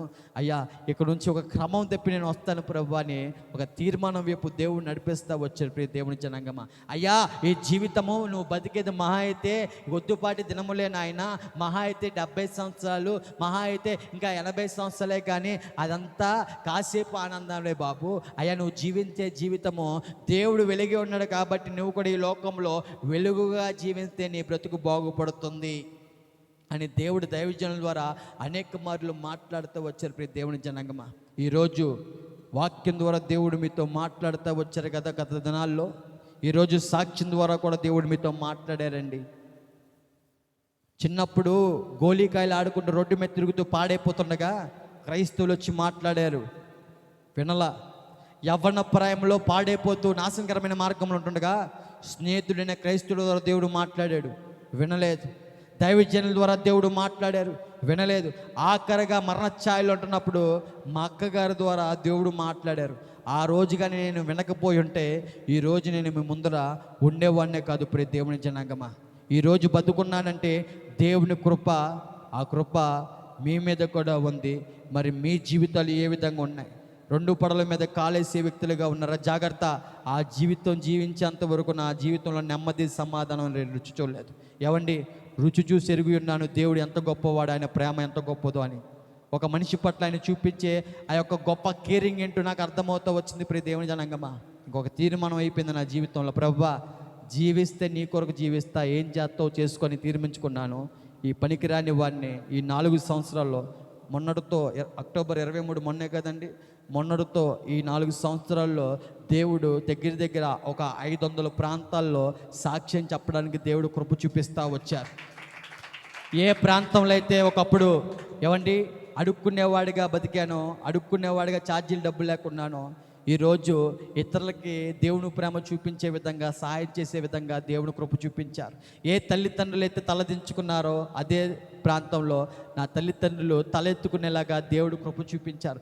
ఎప్పుడైతే ఒకప్పుడు ఏడుస్తూ వాళ్ళ యొక్క ఆరోగ్యాలు పోగొట్టుకున్నారో నా తల్లిదండ్రులు, ఈరోజు దేవుని కృప బట్టి ఇగో ఈ జీవితం మార్పు చెందింది కాబట్టి పక్కింటోళ్ళు ఎదురింటోళ్ళు మీ అబ్బాయి బాగున్నాడు అనే మాటలు వాళ్ళకు ఉప్పొంగుతూ ఎంతగానో వాళ్ళ హృదయాల్లో ఆనందిస్తూ ఉన్నారు. మరి ఎక్కువ ఆనందిస్తే ఏమొచ్చిందని డాక్టర్ చెప్పారండి? ఆరోగ్యం వచ్చింది కదా. పార్కుల్లో పడి నవ్వు రాకపోయినా నవ్వుతే అది కాదండి ఆరోగ్యం వచ్చేది. వాళ్ళ హృదయం ఎప్పుడైతే ఆనందంగా సంతృప్తిగా ఉంటుందో అప్పుడు ఆ మనిషికి ఆరోగ్యం వస్తుంది. ఫేక్ నవ్వులకి ఆరోగ్యం రాదు, కానీ హృదయం ఎప్పుడైతే తృప్తిగా ఉంటుందో అప్పుడు మాత్రమే ప్రియ దేవుని జనాంగమా ఆరోగ్యం పొంది. ఒకప్పుడు తల్లిదండ్రులని ఆరోగ్యం పాడే చేసే వ్యక్తిగా బతికాను. దేవుని మహాకృప బట్టి దినమున వారికి తిరిగి ఆరోగ్యం ఇచ్చే విధంగా దేవుని కృప చూపిస్తూ వచ్చారు. ఇది కేవలము దేవుని యొక్క మహాకృప బట్టే తప్ప నేను చేసిన భక్తి కాదు, నా మోకల అనుభవం అయితే కానే కాదు. ప్రియ దేవుని జనాంగమా, ఇది కేవలం దేవుని యొక్క ఒక శక్తి మాత్రమే ఈరోజు మీ ముందు ప్రకటిస్తున్నాను. మీరు అనుకోవచ్చు, ఏదేంటి ఎంతసేపు మోకాల మీద చెప్తున్నాడు అని. నేను ఒకప్పుడు ఎంత బలహీనో చెప్పాను. దేవుడు బలాన్ని రుచి చూశాను, ఆ బలాన్ని ఈరోజు మీకు చూపిస్తున్నాను. ఆయన మిమ్మల్ని కూడా నూతనమైన బలముతో అభిషేకించడానికి సిద్ధంగా ఉన్నాడు. ఈరోజు నువ్వు నిజంగా విశ్వసిస్తే, నిజంగా ఒప్పుకుంటే ఒక్కసారి ఉన్న ప్రాంతంలో అలాగా లేచి నిలబడి ఒక చిన్న మొర పెడతాం దేవునికి. ప్రియ దేవుని జనాంగమా, ఇప్పటివరకు ఈ సాక్ష్యం ద్వారా దేవుడు మీ హృదయ అంతరంగంతో ఏ విధంగా మీరు భక్తి చేస్తున్నారు, ఏ రకంగా ఉంటున్నారో మీతో మాట్లాడి ఉన్నారు కదా. ఇదిగో వైట్ అండ్ వైట్ వేసుకొని ఇన్ని మాటలు చెప్పిన నేను నా అంతరంగం సరిగ్గా లేకపోతే ఒకరోజు దేవుడు నన్ను లెక్క అడుగుతాడు. ఈరోజు మన మనస్సాక్షిని సరి చేసుకుందాం. మన హృదయం అనే తలుపు దగ్గర దేవుడు తట్టుతున్నాడండి. ప్రతి ఒక్కరు కళ్ళు మూసుకుందాం, ఈ యొక్క ప్రార్థనలో ఎక్కువపిద్దాం. ప్రియ దేవుని జనాంగమా, ప్రతి ఒక్కరూ కాముగా ఉండొద్దు. ఇప్పటివరకు మీ ఈ యొక్క సాక్ష్యం ద్వారా, స్వరం ద్వారా మీరు విన్నారు కదా. ఈరోజు మీ స్వరం దేవునికి వినపడాలి. ప్రభువా, నిజమే నీకు విరుద్ధుడిగా ఇగో మారాలంటే అనుభవాల్లోనే నేను జీవిస్తున్నాను. నీకు వీపు చూపిస్తూ అయ్యా అయ్యా నా జీవితంలో నెమ్మది సమాధానం లేదు నాయన. డబ్బు దగ్గర ఉందని ప్రోకలాడుతున్నాను కానీ డబ్బు ఇవ్వట్లేదే. మనుషుల దగ్గర ఇస్తారనుకున్నారు కానీ మనుషులు ఇవ్వట్లేదు బాబు. ఏ మనిషి ఎక్కడికి రావట్లా. మనుషులు నమ్మడం కంటే యెహోవాను ఆశ్రయించడం మేలని నీ వాక్యం సెలవిస్తుంది. అయ్యా, ఈ సమయంలో నీ యొక్క పాదాలను ఆశ్రయిస్తున్నాను ప్రభువా. నా జీవితాన్ని బాగు చేస్తావా అయ్యా? నా జీవితాన్ని బాగు చేయను ఆయన. ఇదిగో మా ముందర కనపడుతున్న ఘోర పాపి జీవితాన్ని బాగు చేసిన వాడా, మేము పాపంతో బందీ అయిపోయి ఉన్నామయ్యా. మా బంధకాలను విడుదల దయచేయండి మహాప్రభు. మా జీవితాన్ని సరిచేయండి నాయన. కేవలం నీవు మాత్రమే బాగు చేయాల దేవుడివి. పరమా వైద్యుడు నీవై ఉన్నావయ్యా. మా అంతరంగంలో ఉన్న పాపాన్ని అయ్యా, మా శరీరంలో ఉన్న రోగాన్ని సరిచేయగల దేవుడు, స్వస్థపరచగల దేవుడు నీవు మాత్రమే. అయ్యా సహాయం చేయవా, అయ్యా సహాయం చేయవా ప్రభువా. అయ్యా, ఈ దినమనే సాక్ష్యం ద్వారా నాతో మాట్లాడావు ప్రభువా. నీ శక్తి ఏంటో మా కళ్ళ కన్నట్టు చూపించావు ప్రభువా. అయ్యా, మా శరీరాన్ని బాగు చేయండి ప్రభువా. మా అంతరంగాన్ని బాగు చేయ ప్రభువా. మా పాప రోగాన్ని కృపామయడ మీ పరిశుద్ధమైన రక్తంతో ప్రభువా పరిశుద్ధపరచండి ప్రభువా. కడగండి ప్రభుని అడుగుదామండి ఈ సమయంలో. ఏమండి, విజ్ఞాపనలు ఈరోజు మన కుటుంబం కోసం విజ్ఞాపనలు కాదు, మన యొక్క వ్యక్తిగత జీవితాలు ఏ విధంగా ఉన్నాయో దేవుడి దగ్గర ఒప్పుకుందాం. మన వ్యక్తిగత జీవితాలు ఏ రకంగా ఉన్నాయో దేవుడి దగ్గర ఒప్పుకుందాం. ఇగో ప్రార్థన పడిపోయిన స్థితిలో ఉన్నారా? ఇగో పడిపోయిన ప్రాకారాలు ఉన్నాయా? ఇదిగో ఆ ప్రాకారాలను లేవనెత్తేవాడు, నూతనమైన ప్రార్థన అభిషేకముతో మనల్ని నింపుతున్నవాడు. ఈ సమయంలో అడుగుదామండి. ఈ సమయంలో అయ్యా, నా జీవితాన్ని మార్చేసయ్యా, నా జీవితాన్ని మార్చేసయ్యా, నా జీవితాన్ని మార్చేసయ్యా. అయ్యా, నా బ్రతుకును మార్చేసయ్యా, నా బ్రతుకును మార్చేసయ్యా. నాకు సహాయం చేయ ప్రభువా, నాకు సహాయం చేయ ప్రభువా. యేసురాజా, నాకు సహాయం చేయి. నువ్వు నమ్మదగిన సహాయకుడు అంటూ కదా నాయన, నువ్వు నమ్మదగిన సహాయకుడు అంటుగా ప్రభువా. కృప చూపించయ్యా. అయ్యా, మోడి బారి జీవితాన్ని మధురంగా మార్చువాడా. అయ్యా, నా జీవితాన్ని మధురంగా చిగురింపు చేయయ్యా. అయ్యా అయ్యా అయ్యా, మోడి బారి నా బ్రతుకుని చిగురింపు చేయ ప్రభువా. నాకు సహాయము చేయి నాయన, నాకు సహాయం చేయ ప్రభువా. అయ్యా, నేను ఈ దినమును అడుగుతున్నాను ప్రభువా, నాకు సహాయం చేయి. నేను ఒప్పుకుంటున్నాను, నా శరీరముతో ప్రభుని అతిక్రమములు చేసిన వాడినే, అతిక్రమములు చేసిన దాన్నే అయ్యా, నీకు విరుద్ధంగా బ్రతికిన వాడినే, నీ మాటకు విధేయత చూపించకుండా నా ఇష్ట ప్రకారంగా జీవిస్తూ నాశనకరమైన మార్గం వైపే నేను ఉంటున్నాను నాయన. అయ్యా, నాకు సహాయం చేయవా. యవ్వన ప్రేమలో నా బలమంతా అయ్యా లోకానికే ఖర్చు పెడతా ఉన్నాను ప్రభువా. అయ్యా సహాయము చేయండి, అయ్యా సహాయము చేయండి, అయ్యా సహాయము చేయండి ప్రభువా. మొడుబారిన జీవితాలను చిగురింపచేయగలవు నీవు. మోడుబారిన జీవితాలను చిగురింపచేయగలవు నీవు. మారానుభవం మధురముగా మార్చగలవు నీవు నమ్మితే. మారానుభవం మధురముగా మార్చగలవు నీవు. మహోన్నతుడా, నీ కృపలో నేను నివసించుట నా జీవిత ధన్యతై ఉన్నది. మహోన్నతుడా, నీ కృపలో నేను నివసించుట. మహోన్నతుడా, నీ కృపలో నేను నివసించుట. మహోన్నతుడా, నీ నా జీవిత ధన్యతై ఉన్నది. ఆకువాడక ఆత్మ ఫలములు ఆనందముతో ఫలించగా. ఆకువాడక ఆత్మ ఫలములు ఆనందముతో ఫలించగా. జీవజలముల ఊటైనా నీయోరన నన్ను నాటితివా. జీవజలముల ఊటైనా నీయోరన నన్ను నాటితివా. మహోన్నతుడా, నీ కృపలో నేను నివసించుట నా జీవిత ధన్యతై ఉన్నది. మహోన్నతుడా, నీ కృపలో నేను నివసించుట. మహోన్నతుడా, నీ కృపలో నేను నివసించుట నా జీవిత ధన్యతై ఉన్నది. నా జీవిత. ఈ మాట మళ్ళీ పలుకుదాం. మోడు వారిన జీవితాలను చిగురింపచేయగలవు నీవు. మోడు వారిన జీవితాలను చిగురింపచేయగలవు నీవు. మారానుభవం మధురముగా మార్చగలవు నీవు. మారానుభవం మధురముగా మార్చగలవు నీవు. పలుకుదాం.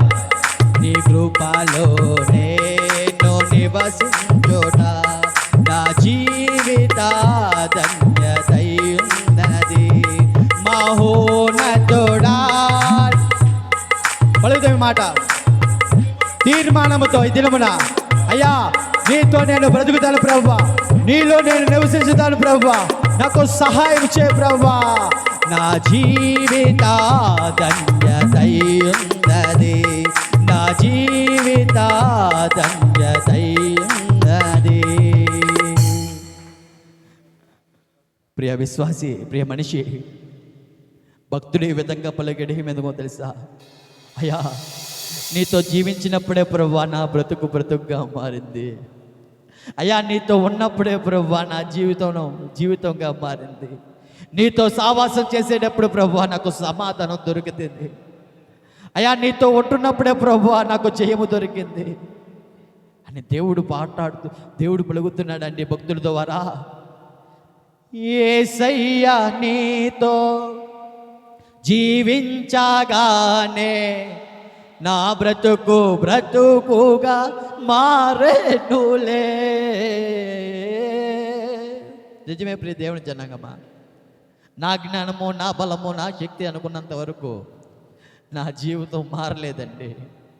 ఆయనతో ఎప్పుడైతే సావాసం చేయడం మొదలవుతుందో, ఏలుబడి చేస్తున్న ప్రతి చీకటి తెగలు ఏమైతే ఉన్నాయో, ప్రతి ఒక్క పనికిరాని తెగలు ఏమైతే ఉన్నాయో, ప్రతి చీకటి తెగ తీసివేస్తూ అగ్నిగుండంలో పారవేశాడు దేవుడు. ఎప్పుడు తెలుసా? ద్రాక్షవల్లి నేను, తీగల మీరు నా యందు నివసిస్తే. ఇగో ఆయన అన్నాడు, నీలో పనికిరాని తీగలు ఏమైతే ఉన్నాయో ప్రతి ఒక్కటి అగ్నిగుండంలో కాల్చివేస్తానని దేవుడు సెలవిస్తున్నాడు. ప్రియ దేవుని జనాంగమా, ఏమండి ప్రియమనస్తుడా, ఆయన త్యాగం నీకు అర్థమవుతుందా? ప్రియ మనిషి, సమయం అయిపోతుంది, ఎప్పుడైపోద్ది అనుకుంటూ మనం చర్చిలో కూర్చుంటున్నామే కానీ ఏమండి ఉదయం 9 గంటల నుంచి అండి మధ్యాహ్నం 3 వరకు సెలవు మీద వేలాడుతూ ఉన్నాడు. నీవు నేను చేసిన అతిక్రమములు బట్టి, మనము చేసిన పాపములు బట్టి అయ్యా మనల్ని రక్షించడానికి వచ్చాడండి ఆయన. ఇంకా వీపు చూపించేవారుగానే బతుకుతున్నామా? ఇంకా దేవుడి మాటకు లోబడకుండా ఇంకా వెనక్కి తిరుగుతున్నామా? ఇదిగో ఈ అవకాశం అందరికి రాదు ప్రియ దేవుని జనంగమా. దీపం ఉన్నప్పుడే చక్కబెట్టుకుందాం మన జీవితాల్ని. ఇంకో మన కన్నీటిని చూసి దాటిపోయే దేవుడు కాదండి ఆయన. కన్నీటిని నాట్యంగా మార్చేవాడు ఆయన. పనికిరాని బ్రతువులు కూడా ఆయన మనకి మహిమార్థంగా లేవనెత్తవాడు ఆయన. మనుషులు తుణీకరించచ్చేమో కానీ నిన్ను, ఇదిగో ప్రేమించిన వారు తుణీకరించచ్చేమో కానీ నిన్ను ఆయన తుణీకరించడు. ఆయన దగ్గరికి వచ్చిన వారిని త్రోసివేసే దేవుడు కాదు ప్రియ దేవుని జనాంగమా. ఓ ప్రియ మనిషి, పాప బంధకములో ఇంకా మునిగిపోతున్నావా? రా భారం పట్టుకొని దేవుడి ఎదుగు. ఆ పాపం అనే భారాన్ని ఈరోజు దేవుని దగ్గర కుమ్మరించు. ఆ భారాన్ని ఒప్పుకో. ఆయన అంటున్నాడు, భారం మోస్తున్న సమస్త జనాంగం అంటున్నాడు. ఓ సాయి నువ్వు ఒక్కడవే కాదు, ఓ తల్లోళ్ళ నువ్వు ఒక్కడవే కాదు అంటున్నా దేవుడు. భారం మోస్తున్న సమస్త జనాంగమా, ఆ సమస్తంలో నువ్వు ఒక్కడు కూడా ఒక మనిషి, నిన్ను కూడా సృజించిన వాడు ఆయనే, నీ భారం మోసేవాడు ఆయనే. మన చింత యావత్తు ఆయన మీద వేద్దాం ఈరోజు. ప్రభువా నీ కొరకు నేను జీవిస్తానయ్యా, నీ కొరకు నేను నిలబడతాను ప్రభువా, నీ యొక్క శరీరంలో ఒక అవయవంగా నేను ఉంటాను నాయన. ఒప్పుకుందాం ఈరోజు, ఒప్పుకుందాం ప్రియ మనిషి, ఒప్పుకుందాం. దేవుడు నిన్ను అడుగుతున్నాడు ఈరోజు. నీ హృదయం అనే తలుపు దగ్గర నిలబడి అడుగుతున్నాడు ఈరోజు. హృదయం అనే తలుపు దగ్గర నిలబడి తట్టుతున్నాడు ఈరోజు. ఈ సాక్ష్యం ద్వారా నీ హృదయం అనే తలుపు దగ్గర నిలబడి తట్టాడండి దేవుడు. నేను నమ్ముచున్నాను బలంగా. మీ హృదయం అనే తెలుపు తెలిసి ఆయనతో సావాసం చేయడానికి ఇష్టపడతారా? ఆయన భోజనము చేస్తా అన్నాడు మనతో.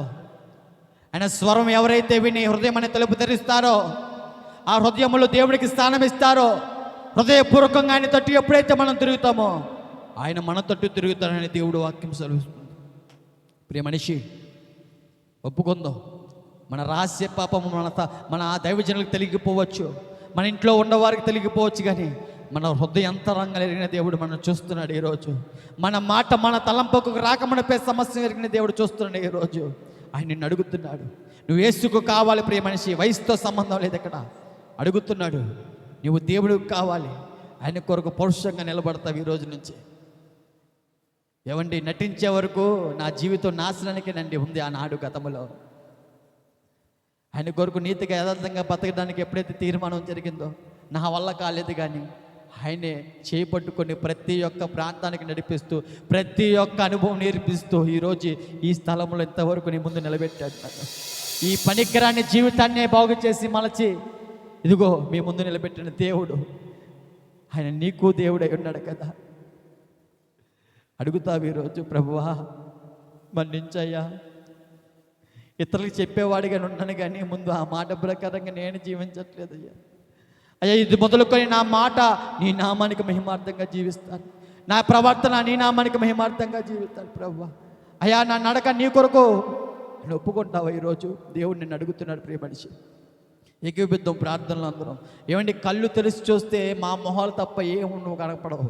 నువ్వు కళ్ళు మూసుకుంటే ఈ సమయంలో దేవుడు నిన్ను దర్శిస్తాడు. అతిక్రమములు దాచిపెట్టకుండా వాటిని ఒప్పుకొని విడిచిపెట్టి ఈ దినమున దేవుని యొక్క కనిక్రమం మనం రుచి చూద్దాం మరోసారి. ఏమండి, శరీరాశ, నేత్రాశ, జీవపు డంబాలు, కాసేపు ఆనందాలు, తాత్కాలికమైన ఆనందాలు నాశనానికే, నరక కోపానికే దారి తీస్తాయి. నిజమైన ఆనందం ఆయన సన్నిధిలో సంపూర్ణమైన సంతోషము దాగి ఉంది. ప్రియ దేవుని జనగమ, ఆ నిజమైన ఆనందము, నిజమైన సంతోషము, నిజమైన నీ హృదయంలో తృప్తి నువ్వు అనుభవించాలి, నువ్వు రుచి చూడాలనే ఏర్పాట్లు ఈరోజు ఒప్పుకో. ఈరోజు దేవుని హృదయపూర్వకంగా మన దైవజనులు ప్రార్థనలో ముందుకు నడిపిస్తారు.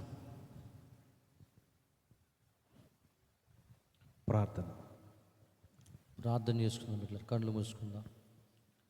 ఆయన ఏదైనా చేయగల దేవుడు, ఏదైనా జరిగించగల దేవుడు. ఆయన కళ్ళు మూసుకుని ఈ దినము విన్న సాక్ష్యం, ఒకప్పుడు తన పాద జీవితాన్ని, ఎటువంటి జీవితాన్ని జీవించారో ఈరోజు దేవుడు ఎటువంటి విధంగా తనను మార్చుకున్నాడో మన కళ్ళ ముందు ప్రతిదీ కూడా దృశ్యపూర్వకంగా చూపించారు. ఆయన మనతో మాట్లాడాడు. ఒక్కసారి మనం మన హృదయాలను ప్రభువుకు అప్పగించుకుందాం. మమికిలిగా ప్రేమిస్తున్న యేసయ్యా, నీ పరిశుద్ధ నామానికి వందనాలు తండ్రి. ఈ దినచర్యలో ప్రియ సేవకులు, ప్రభువా, అభిషక్తులు అయా